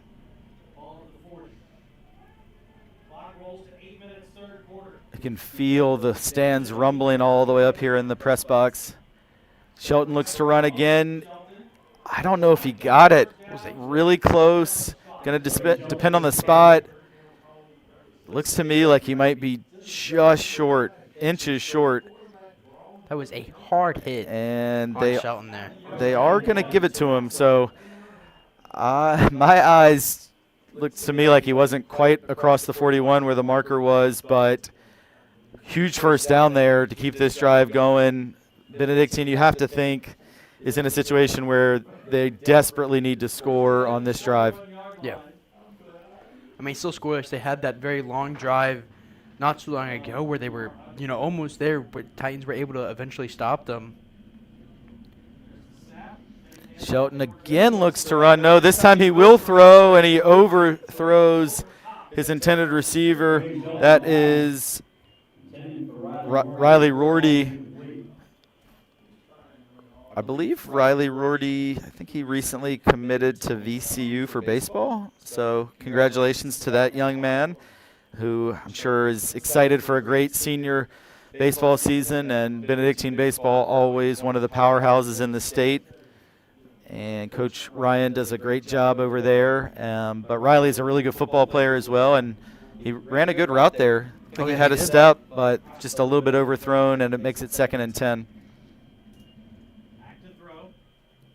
Shelton, pocket breaks down. It's going to be a sack, and that is Ryan Mitchell. Money Mitch with the sack, and only the last few games Ryan started playing defense. He's only been on the offensive side of the ball. The UPenn commit, going to play in the Ivy League next year, and now we see him getting the sack, making it 3rd and long. And there again, I mean, these D linemen, Ryan Mitchell, Cooper Gardner, some of those guys that are playing, and the rest of the D linemen, Cameron Walker, Bowen Knight, they're shutting down this run game, and it's nothing Benedictine doing again. I think you said earlier, Benedictine hasn't been able to throw it so far because of. This pass is complete. It's not enough for a first down, but it's going to be 4th and 6. Shelton's pass complete to Freddie Barber, his 2nd catch on this drive. I believe the drive began with a Barber reception. So on 4th and 6 from their own territory, right now Coach Lilly leaving his offense on the field. Nope, changed his mind, and they are going to punt. So a huge stop for the Titans. Again, I mean, these defenses is dominating right now.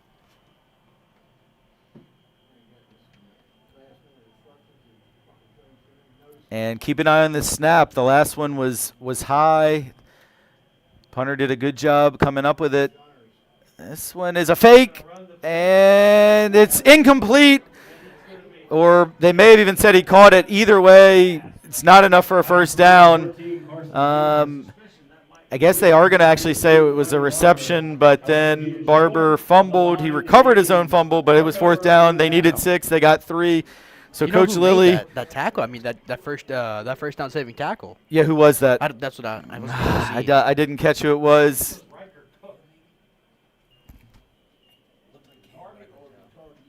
Cam Walker, we think? Yeah, well, it was a huge tackle. I'm really sorry that we can't identify who it was. I was busy looking at the official to see if they called it incomplete or a catch, but whoever it was fired to the ball and stopped that. And now we see the offense back on the field.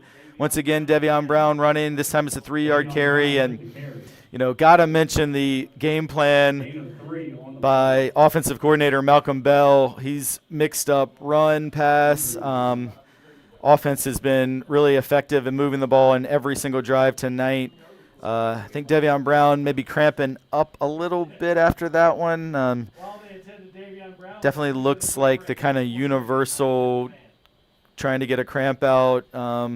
Athletic trainer Kelsey Schaefer out there working on the leg. So hopefully it's just cramps. I know Devion's been, like so many of these guys, playing through some injuries this year. We saw him down in the field for several minutes at the homecoming game against Rock Creek. And he's walking a little gingerly coming off. He has already 2 touchdowns tonight, so you got to hope that he's going to be all right. And looks with that each step he takes, he looks a little bit better. And I'm watching him hit himself in the head like he's mad he didn't take that one the distance. But yeah, I want to just finish that thought. I mean, Coach Bell has really mixed up the play calling, moving guys all over the field. We've seen some motion. We've seen Trey Grant, James Woodward, and Devion Brown all carry the ball and came out throwing. You know, we didn't see these guys throw a lot last week. There were questions all week about Tegan's health, but Coach Bell had Tegan throwing from the very first play, first couple plays, and it's kept the Cadet defense off balance. And Trey Grant carries it this time for another 3 yards. So first down, 3-yard gain by Brown. Second down, 3-yard gain by Grant. And it is 3rd and 4. And I think we're going to have an offside. Tegan Logan went with a hard count. I'm sure, Silvio, you'll remember 2 years ago at the collegiate game when Jack Toscano was injured and Tegan Logan is just a freshman, stepped in and played that game against collegiate, and he drew them offside like 7 times with that hard count. So Tegan gets him on 3rd and 4.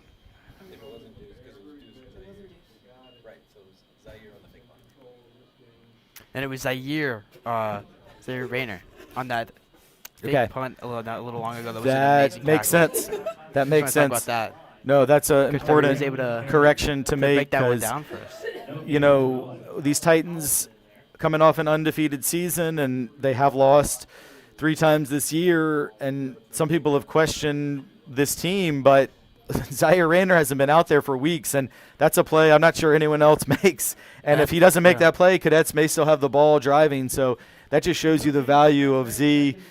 He flew to that football. And that was the point I wanted to make up a little earlier. I was struggling to find Z. I forgot his number changed from 7 to 1. He's 1 this year. Yep. So it's a little more difficult to find him out there on the field. I wasn't sure if he was starting or not, but he definitely was. And, I mean, he's definitely produced so far. Flag on this play. Tegan throws it away. He gets driven hard into the ground. It's well covered and incomplete. And a couple of different flags down.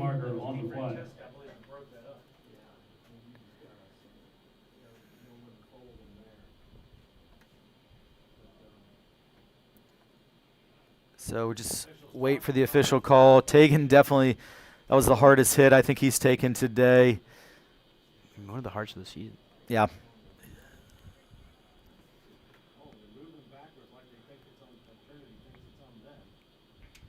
Talking about Trinity, today was a pretty special event, Giving Day. It is a false start on the Titans. That's declined, and it's also a hold on the Titans. That will be accepted because that's a 10-yard penalty as opposed to the false start is 5. Silvio, yes, Giving Day. Giving Day. We had over 500 folks give on Giving Day yesterday, and I don't know, do we need to? Make sure special events happen. Yeah.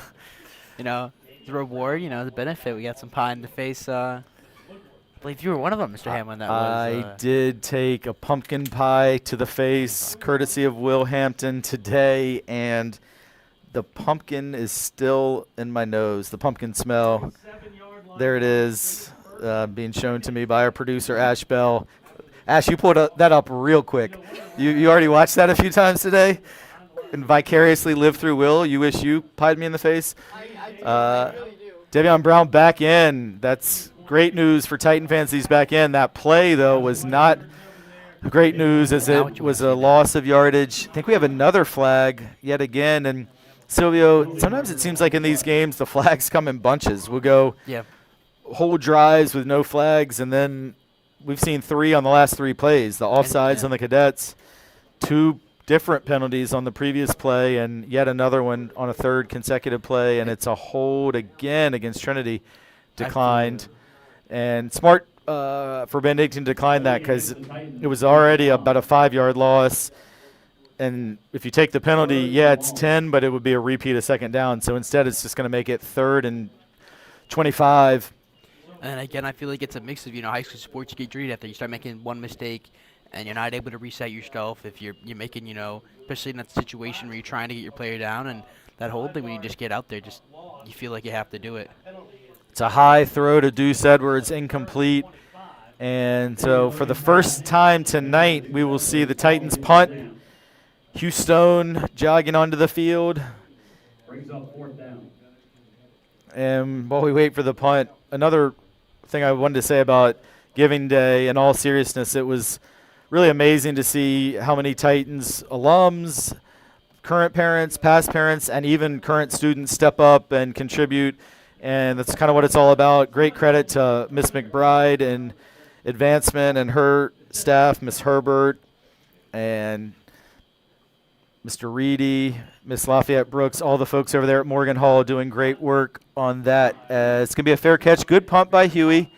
And you could tell he was pleased with it as he skips off the field. But at this stage of the game, a punt that flips field position and there's no return is a win for the Titans. I mean, that punt probably went about 38 yards, I think, if my math is correct. But most important thing is no return. Yeah. And you have the Cadets starting back from their own 23, and they have 77 yards to go to try and break that goose egg. Even with the return, James Woodward was right there to make sure no one went anywhere. He got there real fast. Good pass, well-designed play by the Cadets, and it's probably the biggest play from scrimmage they've had tonight. It's a 23-yard gain. A very late flag came out all the way on the opposite sidelines and nowhere near the play. I'm curious what that's going to be about. James Woodward, their only tackle, he was able to bring down him. Pretty good saving tackle. He had a lot of room and a lot of space left in him.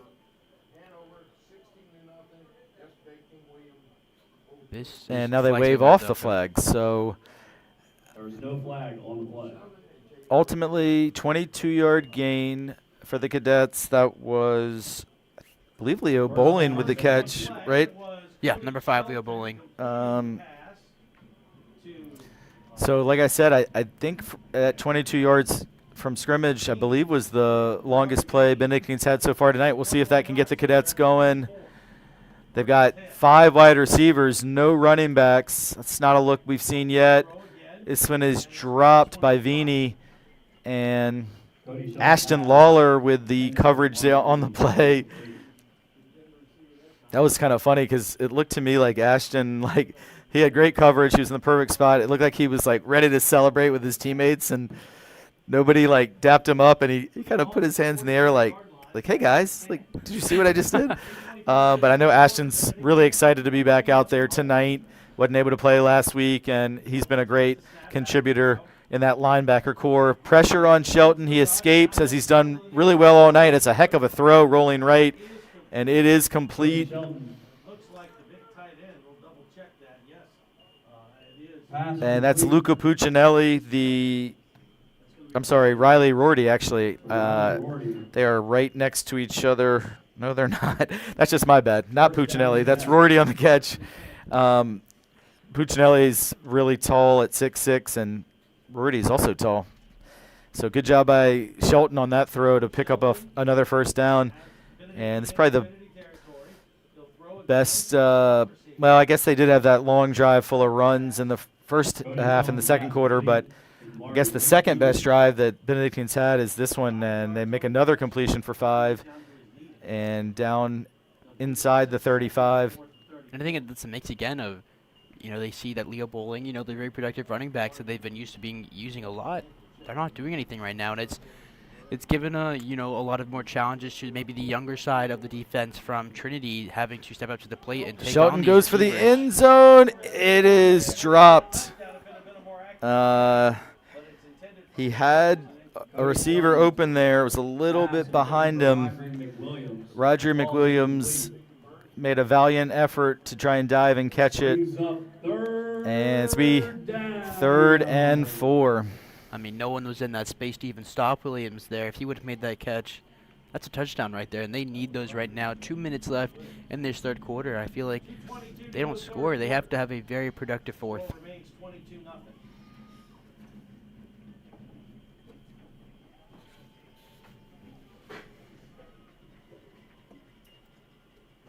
This is a handoff to Cook. He gets the first down, still on his feet. James Woodward able to bring him down. And Ashton Lawler again, as he's had a lot of action on this drive. Yes.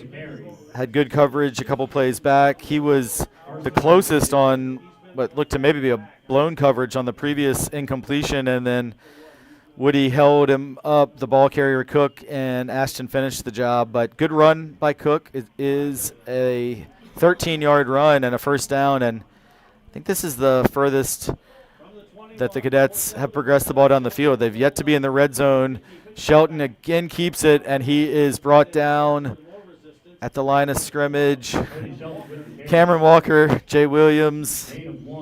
That might be the most animated I've ever seen Cameron Walker on the field. He was very really hyped up after that one. I mean, if you ever have to pick up a tackler, I always say Cameron Walker, Jay Williams, Zaire Rayner. Those are the guys that come into your mind first, and they have been performing tonight. Yeah, 3 of the senior leaders on this defense. 2nd and 10.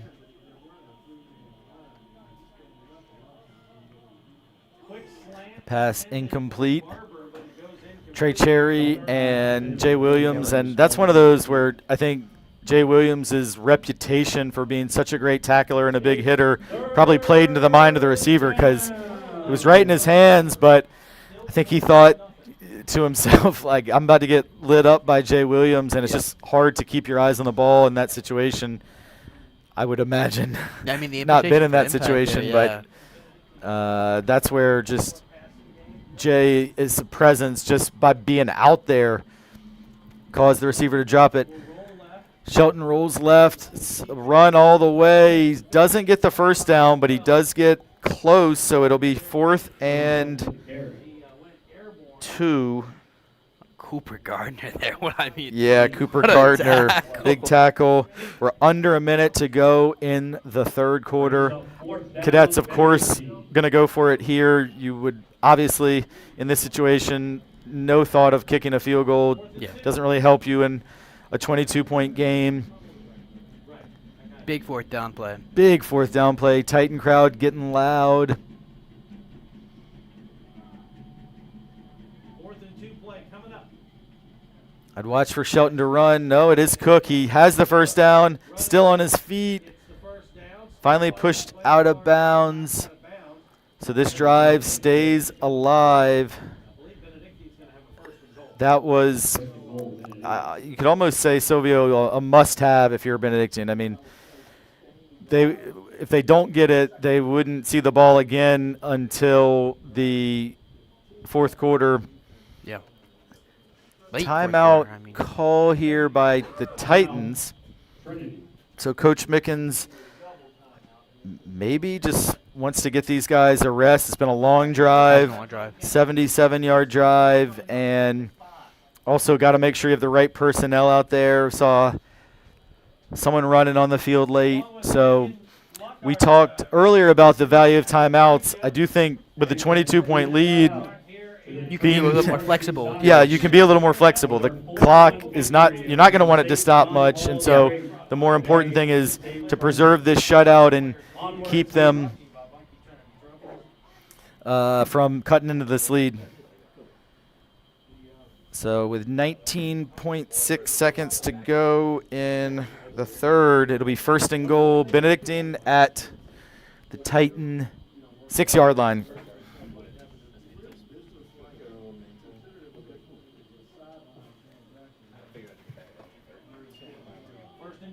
Shelton runs. He stopped short of the end zone. Just short. He did pick up a couple. Actually, I think he got all the way to the 2, so that's solid gain. They're going to try and get one more play in. No, maybe not. And now it's clock stopping. Timeout by the Titans, I think. Timeout, Trinity. Okay, that one I don't really understand, just because with 2 seconds left in the quarter, you're about to get a free timeout between the third and fourth quarter. So I'm not entirely sure what Maybe they went weren't into anticipating another play in the third quarter. Yeah, I'm guessing they wanted to make sure. well, they knew what Cadets they were ran doing. up to the line quickly. I think maybe the Titans had the wrong personnel for what the alignment that Benedictine showed, but I think the Cadets were going to be hard-pressed to even get a snap off there. So 2 timeouts in quick succession called by the Titans, going to leave them with just one Benedictine still with remaining. 2. Benedictine still with 2. So second and goal from the 2. They go shotgun. Head power. Shelton is no signal. He is in. Man, And it's a touchdown. And the What a third touchdown. quarter concludes with a touchdown, Benedictine. And we look across the way and see the cadet student section very animated, hopping up and down. And I mean, the action isn't over yet, though. I mean, they do have to. There was a 2-point conversion scored by Trinity. So eventually, if these Cadets want to come back, they're going to have to get they're going to eventually have to They're go gonna for have to get for 2, two. you would think. But this time they'll just go for the 1. And they do make the extra point. So 22-7, that is the end of the quarter. So they will At the end of the third switch quarter, sides. Lead 22-6.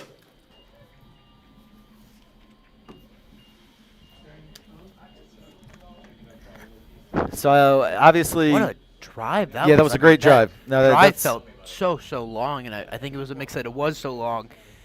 But you know that offense, when you're on that bench for so long, you got to keep looking up and down, look at your defense, and a lot of the guys play 2 ways. So now you have to think about the endurance of the guys and exactly who's going to be out there. And I think you were saying earlier about the very variety of play calling we're seeing from our offensive coordinator. It's Yeah. all over the place. It's some of the most exciting football I've seen in a while at any level. Some of these crazy plays he's calling, the versatility of all the different guys that they're using in the different positions. We talk about Davion Brown and his different position on offense. Cameron Walker, he's been playing D-line. He put him back a little bit, and he's all over the place making plays. It's Titans right now. They still have a commanding lead, and yeah, the coaches have these guys so well prepared. Coach Rayner on the defensive side, Coach Bell on the offensive side, and then obviously the head ball coach, Coach Mickens. The Titans have been absolutely ready to play and have had a fantastic first 3 quarters against. I mean, let's not forget this Benedictine team comes in at 9-0, and really, other than a close one against powerful Georgetown Prep out of Maryland, they've really not even had a close game. And some of the teams that the Titans beat narrowly, like St. Christopher's and Woodbury, the Cadets beat by 4 touchdowns. So on paper, Cadets came in as big favorites, but I mean, the way Trinity's played, at least thus far in the first 3 quarters, you really can't ask for a better job by the coaches and the players so far. I mean, but also this is a totally different Titan team that I've been looking at Yes. since the past couple of weeks. Tegan Logan back in on threat in big throwing position. Davion Brown stepping up to the plate in a very lot, a lot there, and the versatility they're able to do is so much. All right, so this drive opens with a running play. Didn't gain much. Davion Brown picked up 1, gets the clock moving. But you're right, Silvio. I mean, when you think about, I guess about 4 weeks ago now, the homecoming game against Rock Creek Christian, no Tegan. Davion Brown goes out the second or third play of the game. Deuce Edwards goes out in the first quarter. No Zaire. I think I'm forgetting another. Isaiah's still out. Well, Isaiah the whole is still out, but season. so we got a lot of weapons back out there that missed significant time this season. Bowen Knight is another, and Trey Grant, who has been out there all season, is going for a huge run. Trey Grant, 55 yards by Trey Grant. He is a little slow to get up at the end. It's a lot of running. It's a lot of running. 55 yards, touchdown-saving tackle made by the Cadets. And those are the plays that we've been expecting out of Trey Grant, Davion Brown, James Woodward, some of those running backs. They get those big holes by those O-linemen, and they're expected to go for those 30, 40 yards that the coaches know they can, and they can do clearly there. with a big gain for Trey Grant there. Yeah, and Trey's about as far away from where we are as you can be on this field on the opposite sideline, but I think it's cramps, which, again, like, cramps are no joke. They're very painful, and when you're suffering with them, they're very excruciating. That's the bad news. The good news is it's not an injury. Yeah. We've already seen Devion Brown cramp up and come back in, and Trey, you have to say, he has a little bit of a history of cramps. I mean, he cramped up last week, and I think we saw that several times early in his career. So, you know, a lot of times it's these chillier nights when you cramp, which you don't think you're gonna do. Yeah. But then you're not drinking enough water because it's, again, the opposite of the heat situation. Exactly, and you're still sweating. It just evaporates so quickly. So, got to stay hydrated, and it's taken some time to get Trey up. But it. I mean, I hope he's, of course, is okay. I hope Yeah, it's for just sure. Cramps. But then you look back again, and you're like, oh, Trey Grant's out. What are they gonna do? You still have James Woodard and Davion Brown that you can put in that position that we know are extremely fast and can get through that pocket just as well as Trey Grant can.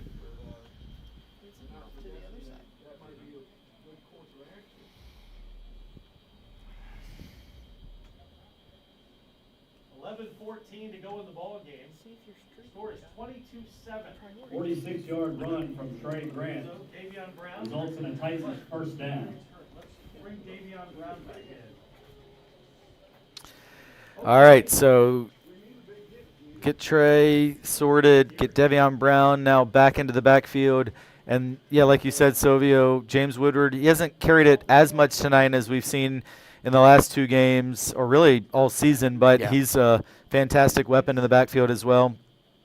This time it's Brown. Makes a couple moves and picked up 4 yards. Keeps that clock churning. Gain of 4 on play. Clock rolls 10:40 to go. They'll spot it at the 17, gain of 3. Big second on play now. They're still looking. I'm expecting a pass play soon. They had Tegan's looking really good tonight. He has some great wide receivers. But then, again, you look at your number 1 wide receiver, Davion Brown. Is in the backfield. In the backfield. Yeah. But you still have, you cannot, Brendan Ridley, Navy commit, Deuce Edwards, mainly plays defensive, but he is we got doing great Bryden so Kelly far. out there as well. But, I do think as we do keep it on the ground here with Devion Brown inside the 10 and brought down at the 7, but that's another Titan first down. And Silvio, I was just going to push back a little on. I hear you on the throwing, but the thing about throwing is incomplete passes stop the clock, and it's a little more risk involved. Just you got to protect Tegan, which the Benedictine D line has pressured him. Yeah. Interceptions can become a factor. So I kind of feel like until they can stop the run, you keep it on the ground. And that's exactly what they do. But this time they do stop the run. No gain. May have even lost a yard there. And perhaps the Cadet defense had the same thought I did as they anticipated the run and did a good job getting into the backfield. But again, keeps the clock moving. Exactly. 9:20 left so far. I mean, and right now, Cadets are going to have to step up, stop this drive without a score if they really want a chance to come back in this game. Especially with how long their last drive took to get a touchdown, 7 minutes. They're not going to have that luxury of so much time. Right. We've seen the Cadets mostly keep it on the ground. Not a team that, is necessarily built to be a quick strike type of an offense, but they're going to have to be once they get the ball back, especially if Trinity scores. Here's a pass play, and it is a touchdown, Titans. Deuce Edwards. Great throw by Tegan Logan. Beautiful play design by Coach Bell as it was little play action. And then hit Deuce on the slant. And the lead is back up to 3 touchdowns at 21 points. And Evan Goldschmidt's going to look to tack it back on and get it back to 22. But Tegan Logan, that throw was on the money as you watch the replay. Oh, wow, what coverage there. And just fantastic coverage, really. But Deuce just was able to get his body between himself and the cornerback. And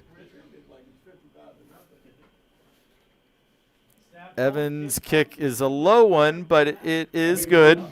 Kick is good. And back up to a 22-point lead, ties the largest lead of the game for the Titans. And back to 22 with 8:47 to go. We do need to correct our clock here. Ashbel trying to in the excitement 1,000 things at of once. putting the replay on, it kept running, but that's okay. We have our finest, all our finest people up here. Ashbel producing, Carter Tyree, executive producer / camera / everything. And truth be told, part of the reason we were so incompetent getting this stream started was Coach Tyree was on his way back from that big boys soccer win up at John Paul the Great. So I don't know what we'd do without Carter Tyree. I don't know, yeah. And we got Silvio, And you, Mr. Hamlin, of course. and me with pumpkin pie smell still in my nose from lunch and getting a pie thrown in my face. If you want to see that, go to Trinity's Facebook page or hit up Ash Bell. Ash has the video. All right, that kickoff's a short one and a short return of about 5 yards out to the 35. Jordan Callahan on the return. I don't know if no one can see my reaction, but Jay Williams is such a was gonna beautiful say, tackle there. Jay Williams doesn't miss tackles. No, Once he not at gets all. you in his grips, you're going to the ground. And he's one of the guys that I fear for cramps. He sweats more than a lot of the other guys out there. Something he always does, and so I do fear for him when we get later in the game where sweating and cramps might be becoming a factor for Jay. And you never want to see a big player like that for your defense come out, especially when Cadets have to put in a full drive here with 8:42 left on the clock. Yeah, definitely hope that doesn't happen. He's had a massive impact on this game. Little touch pass out to Jordan Callahan, number 12. Flag came out there in space, and if I had to guess, that seems like it could be a hold. Yeah, when they get down there, your first reaction to hold open in space, much more easy to spot. Again, you see Cooper Gardner and Ryan Mitchell switching in on that D line. 8:33 to go in the ball game. 29-7 in favor of Trinity Episcopal. Taking a little bit of time to get this call signaled in. Man, I'm glad. I mean, very important calls that need to be executed here. You definitely don't want anything faulty. Only 8:30 left in the game. Trinity up by a couple scores where you want this game officiated perfectly. Yeah, so it is going to be against the Cadets. Against Benedictine. And I think they are going to take the penalty because the play resulted in maybe only a gain of a yard or two. I thought they might consider declining and making it second down, but instead it's going to be 1st and 18. They did it right that time. 1st and 17 at the 27. And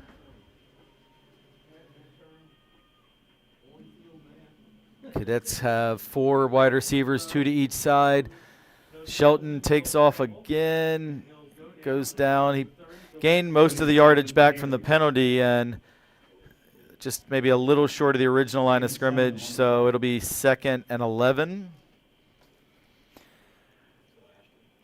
I want to give credit to Ashton Lawler again in on the stop. I also want to give credit to Terrence Edwards. Breaking up, potential kind of little pushing and shoving from some of the Cadentine players. Yes. Terrence, love the guy. I don't know if he's known for his role modelness all the time. He was definitely the calm head of reason there and pulled some guys back.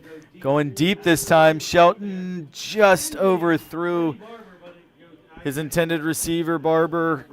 Shelton really showed off his arm strength there. That ball traveled about 45 to 50 yards in the air, but just a little too far for, actually I think it was Rodri McWilliams who was his intended receiver, and that's going to make it 3rd and 11 Big third down on again. a possession that I think you can only say is a must score for the Cadets with less than 8 to go and a 22-point deficit.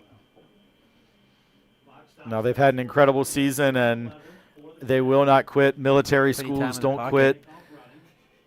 And he did. I think he crossed the line of scrimmage there, so that not only was an incomplete pass, but I think it's illegal.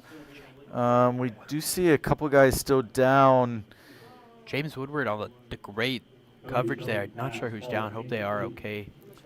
Yeah, and I think I might have called it into existence.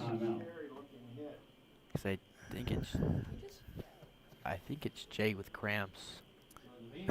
Silvio, dude, I blame you for that. Yeah, you said, can definitely blame me. Oh, no, it's not Jay. It's not Jay. J-I-C. I think it's Z. Yeah. Either way, also a player you desperately went out there, but it does look like cramps, and I'm reminded of when these two teams played last season, not the championship game, but the opener in late August at Benedictine when it was 90-plus degrees, and cramping was a massive issue that day for both teams. I mean, I'm not kidding. I think we had double-digit players with cramps, and so it just kind of reminds me of that.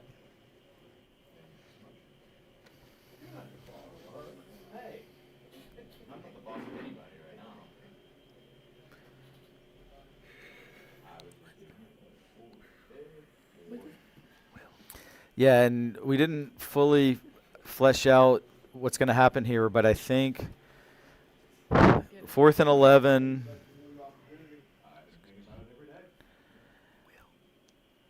Legal forward pass, as we said, that's a loss of down as well. So it's actually going to be 4th and 16. Do they go for it here? I mean, if you punt, you're pretty much again, as you said, waving the white flag. Yeah, you have to score to have any chance. But 4th and 16 is tough. Is he looking to struggle a bit off the field here? Hopefully. Yeah. It is just cramps and nothing right, more. we said cramps, but he looks like he is definitely not comfortable coming off the field.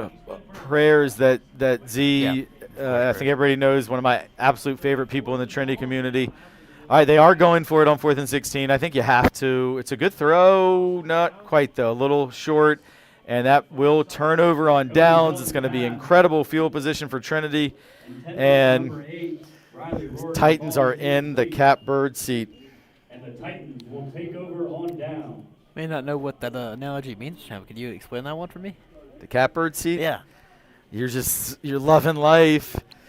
You're feeling good about things. I don't really know. Just something I've heard since I was a kid that people older than me sometimes say. So old people, because if you're older than me, you're pretty old.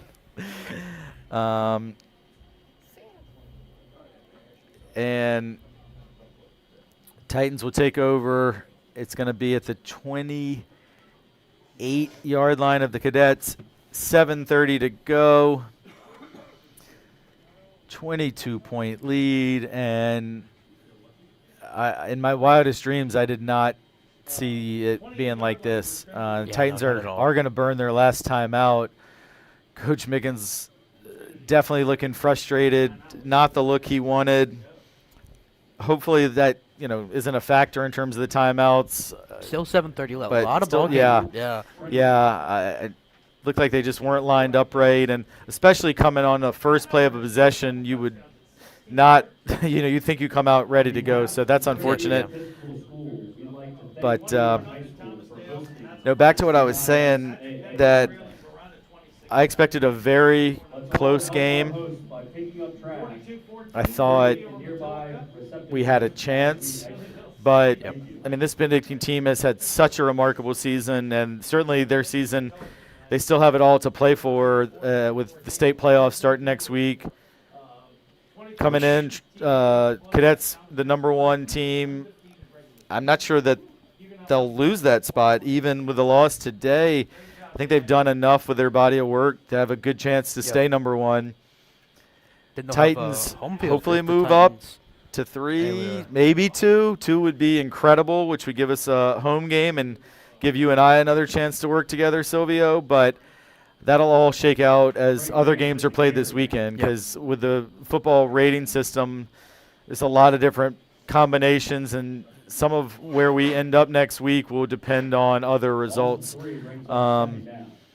That first down play was not a great one, 3-yard loss, but I think most importantly, it gets the clock moving. And, yeah, man, I'm hoping and praying for a home game. That would be fantastic. Good run by Trey Grant. Yeah, beautiful run. Picks up 10. Not enough for a first down, but still gets close to a first down. Going to be 3rd and 2. And then a big third down from Trinity. We haven't seen the Titans in this position where, I mean, they don't have to score here, but a third down, you lower the clock and you don't give Benedictine any time. And as I said earlier, Benedictine, you said, not a quick stride offense. They like to take time, running game, get those first downs. Their last drive where they scored took 7 minutes, and they don't have that time. Yeah, taking pressure. It's a great throw and excellent coverage. It was a really good throw by Tegan Logan, but a great job by the Cadets. Number 18, Rodri McWilliams, was able to leap up and break it up. And that'll make it 4th and 2. It does stop the clock, and I think Titans were looking for the knockout blow on that one, and a touchdown would have sealed it. But even a first down here would give you the opportunity to probably run a couple more minutes off that clock or force the Cadets to start using those 2 timeouts they have left. So 4th and 2. Tight end DeFrancesca in motion. Trey Grant churning those legs. He's got the first down and more. What a run by Trey Grant. What a job by the offensive line. He was stopped right at the line of scrimmage and still ended up with an 8-yard gain. And you see everybody fired up, crowd on their feet. I saw Devion Brown pumping his fist, and that is just some big boy football by the O-line and Trey Grant. Yeah, Cooper Gardner, Will Rosen, Fluffy, and the Italian Stallion there, absolutely putting in the work to, push Trey Grant. I mean, he had the strength, of course, to also move, but those O-linemen, big guys, do a lot to push that drive forward. Got a lot of different things you can do out of this formation. Straight ahead carry, Devion Brown still on his feet. Slithered his way for a gain of about 7. Well, no, 6 we'll say, but he's inside the 10. And clock is moving.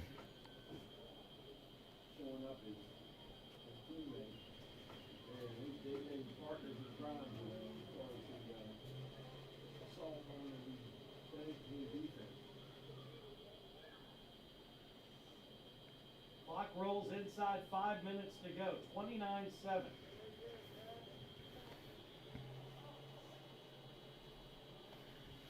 All right, another handoff.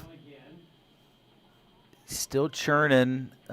Trey Grant, I tell you what, man, for a guy who was in serious distress with those cramps maybe 10 minutes ago, he's moving great. Same with Devion Brown, who also had cramp, and he's out there as well.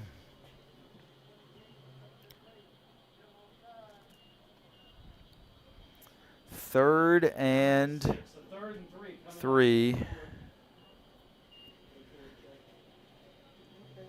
Remember, the Titans don't have any timeout, so if the play clock runs low, they're not able to use that.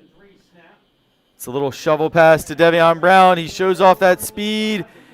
He's pushed out just shy of the end zone, but there's flags on the play, multiple flags, holding. And there's another one out by the sidelines that I don't even think has maybe been spotted yet, where Deuce Edwards and I can't tell what cadet it was, but they were kind of wrestling after the play. I mean, that big wrestling all leads down to this deep history of the TES and Benedictine rivalry. I've only been here 3-4 years, senior, so I know that we're not big fans of them. But you mean, Hanlon, you've been here much longer than I have. Well, I have a lot of respect for Benedictine, and I love competing against them. And, for me, it was always basketball going back to even before I went to Trinity, but would go to Titan Cadet games back in the late 80s and early 90s. And it's just a rivalry that are two schools that are very different in kind of how they're set up on the surface, with Benedictine being military and all boys and Catholic, and Trinity being co-ed and not not military and not Catholic. But I do think there's a lot of friendships between the two populations, a lot of neighbors, and I just think that whenever these schools compete, they really want to beat each other. But I also think that it's just the games that as a player or coach you love to be a part of. And I know as someone who played 8 times against them as a basketball player in the 4 years I was a Trinity student, like, we called it the game. Like, there was other rivalries that meant a lot, but this was the game. And it was the first one when the schedule came out, back when they were on paper before the internet, you circled, when are we playing Benedictine? And I think they felt the same way about us. And it's a throw by Taken to the end zone. It's caught. Oh, wow. Bobbled and caught by Sam DeFrancesca. It was nearly picked off, but instead it's DeFran with an incredible catch. And I saw James Woodward throw both hands to his head like, what did I just see? Yeah, I mean. And when it's going your way, it's going your way. The sophomore, Sam DeFrancesca, what a catch. On a night of many big plays, that might be the play of the night. I mean, love Sam. As we said, young tight end. He's very young, taking over a space filled by a senior. Last year that performed very well. Sam has also performed very well this year, where he's had highlights. But that right there, what a catch from Sam in that deep 2-on-1 coverage. Yeah, just icing on the cake. Evan Goldschmidt connects on the extra point, makes it 36-7. Noticing that the Benedictine section thinning out a little bit, as a lot of their students are going to get on with their weekend plans. But it's just been an incredible performance tonight, but in all phases by the Titans. The offense putting up 36 points with a great balanced attack on running and passing, and an incredible game plan from Coach Bell. The defense holding them to 7, a team that I don't have the exact figure, but I looked at Benedictine's scores earlier today, and they definitely average over 30 a game. Yeah. Almost every game they're in the 30s plus. And then the special teams, Evan Goldschmidt, 4 for 4 on extra points. James Woodward with the fumble recovery, or I guess technically it was an onside kick, but kind of a hybrid type kick that Goldschmidt pulled off. And just Coach Mickens has chosen the aggressive decisions all night long, and it's paid off. And now we have to start thinking, we were just talking about what a great rivalry this is, and both these school communities love to compete against one another. I mean, Silvio, we have to start thinking about the possibility that they may compete against each other again soon, because I mean, as the rankings are right now in the state poll, Cadets are 1, Titans are 4, and 1 plays 4 in the first round of state. So if they don't move, literally we could be seeing these same 2 teams next week. Now maybe Trinity moves up with this great win. I don't think Benedictine is in any jeopardy of moving down. I think they've locked up the 1 seed. I mean, again, great season from them, 9-0. Oh, great season from them. Absolutely. And and what a great program. I mean, they've been in the last 2 state championship games. The game 2 years ago, maybe the best high school sporting event I've ever seen, and I have seen thousands. So they're going to respond and come back and make a run at a state title, as we see Bowling get a positive gain, but another big hit. I think a clean hit, but a big hit by, I think, James Woodward, who is a lot smaller than Leo Bowling, but he definitely got a good hit in, although now Woody also a little shaken up in that one. But makes a lot of sense. That was a big collision, no doubt. The mass has got to be a lot different. No, Leo's got him by probably 50 pounds and maybe more, a few inches. Yeah, maybe more. Cadet's just going to keep it on the ground. But no, I mean, I think Trinity, you have to say, with the schedule the Titans have played, big wins over Episcopal, Woodbury, St. Christopher's, St. Mary's, Riken. You would imagine the Titans should move up from 4. Have they done enough to move all the way to the 2 slot? I don't know. Who's But in that 2 and 3 right now? Do you know? 2 is Flint Hill, and 3 is in Norfolk Academy is 2, even after they lost to Collegiate. Okay. Norfolk Academy 2, and Flint Hill 3. I mean, Ryan Mitchell getting excited. Leo Bowling carried for a few, late flag, and I think at this point with 2:40 to go, I just want to see this thing kind of end without any injuries or incidents. This is the production level that Leo Bowling right now. You said the military schools never give up. It's clearly seen with the offense, especially Leo Bowling. This is what he needed the rest of the game, and you got to give major credit to the Titans defense of shutting him down, and a major part of the Cadets offense. Yeah, and that's why getting off to that great start and that 14-0 lead was so important, because it made the Cadets a little more one-dimensional of needing to be in throwing type of situations, even though Cody Shelton still used those throwing situations to mostly use his legs, but just never really allowed Bowling to get untracked. And we've seen in past years what a great running back Leo Bowling is. That ended up being, I think, offsetting penalties with each team getting an unsportsmanlike, and that's what I'm saying. Like, we don't need any more of that. Just 2:40 to go. Let's get out of here. Everyone healthy and safe, and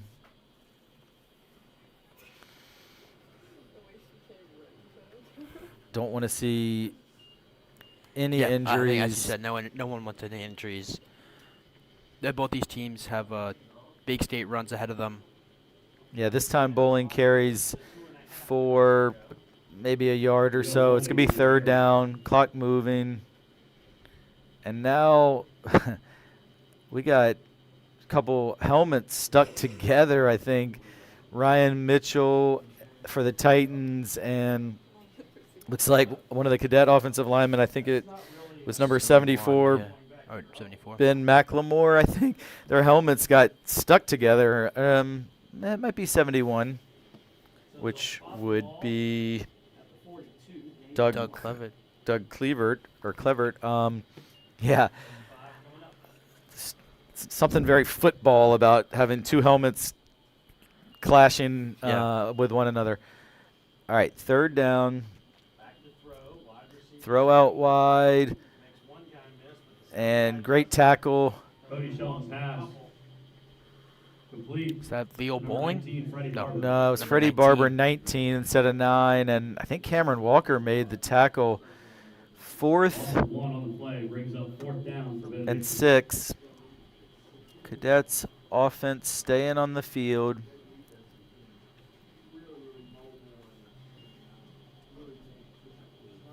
Yeah, this state playoffs could go any number of ways, but I think it's at a minimum. I think a win tonight definitely clinches a spot for the Titans. Where they're seated, I think it could be anywhere between 2 and 4. Good pass, and it is going to be enough for the 1st down to Vini. Good throw there by Shelton. Vini gets to the 30, and a nice gain and a 1st down, Benedictine. Yeah, so just thinking about next week.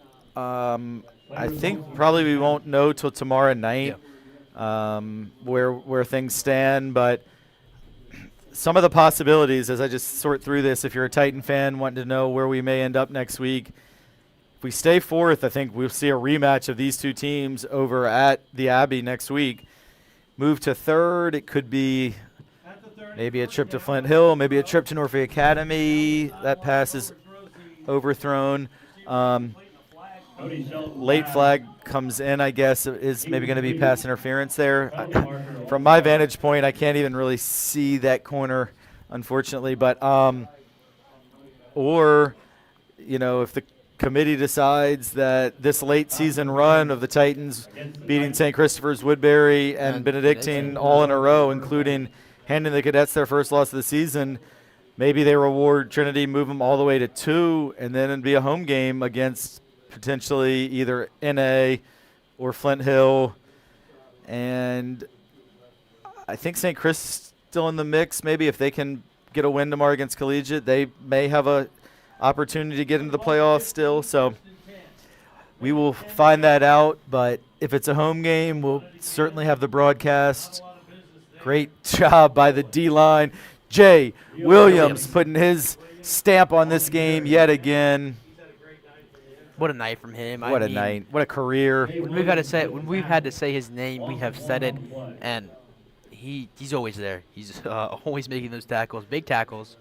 Probably the most fun tackler to watch. Yeah, I just love the way that kid plays football, but even more so just how he conducts himself at school. He is such a great person, funny, smart. Cadets going to use a timeout there, 33 seconds left. Benedictine.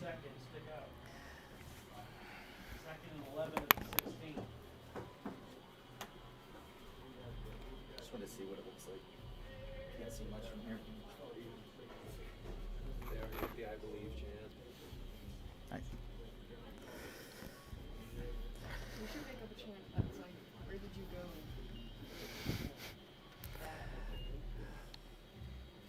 Where did you come from? Well, I mean, to those guys' credit, they're still here, so. All right, so 2nd and 11, 33 seconds, 32 seconds left. Cadets use their second timeout. Shelton rolls right. Another big hit. That ball was caught. Late flag comes in, and this is exactly what we didn't want to see. Yeah. Then I think we talked about the big rivalry earlier. A lot of tension between these two teams. Last time they were together, there was a bit of a scramble at the end of the match, and hopefully, of course, that doesn't happen here.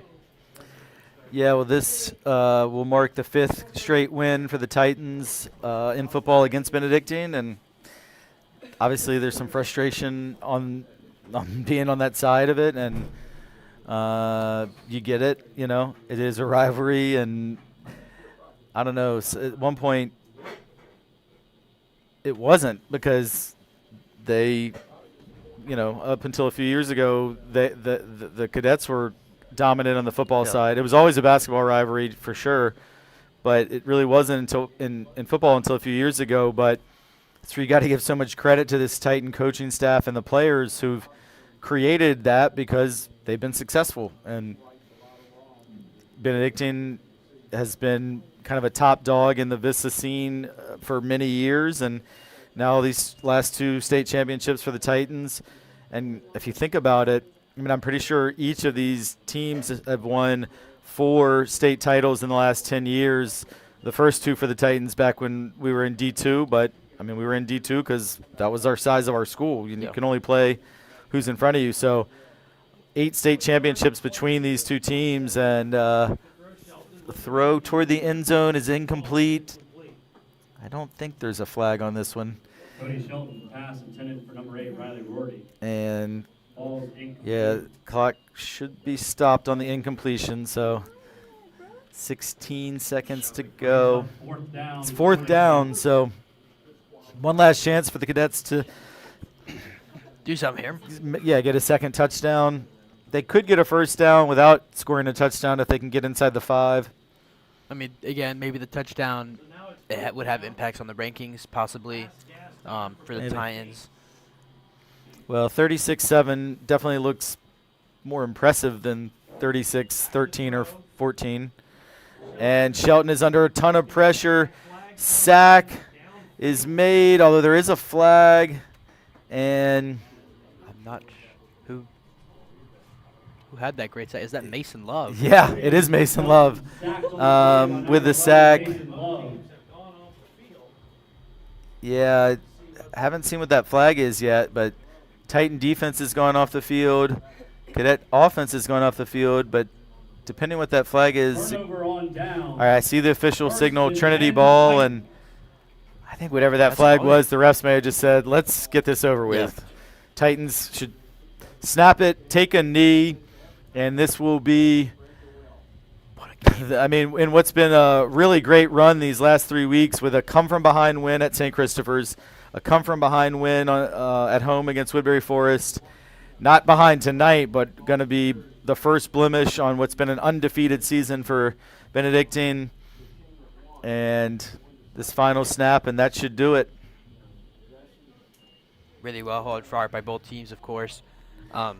Tegan takes a knee, and that will do it. Final score, your Trinity Titans 36, Benedictine 7. So 36-7 the final as these teams line up and shake hands. Silvio, I will ask you for a player of the game. Give me a second. I mean, one player. It's really hard. I know. Sorry. I mean, it's between Trey Grant and Davion Brown, and I'm going to have to go with Davion Brown. He's just so versatile, wide receiver position, able to take on 1v1s. You put him in the back, he's running, and he's so fast, uncatchable. Nothing you can do to stop him. Or Cooper Gardner, kind of a defensive player and O-lineman. He and Ryan are the reason Leo Bowling was able to do nothing this game, and that's a very big impact for the Titans. And on O-line, he's the guy that's pushing those holes and getting those running backs. So I'm going to go with Cooper Gardner. I'll go with Cooper Gardner as mine. Using O-lineman, D-lineman. He had such a great game. He's the player of the match. Well, great to show some love to those linemen who do all that dirty work in the trenches. And you're right, Cooper had an incredible game and helped make the running backs look good and also made some big stops defensively.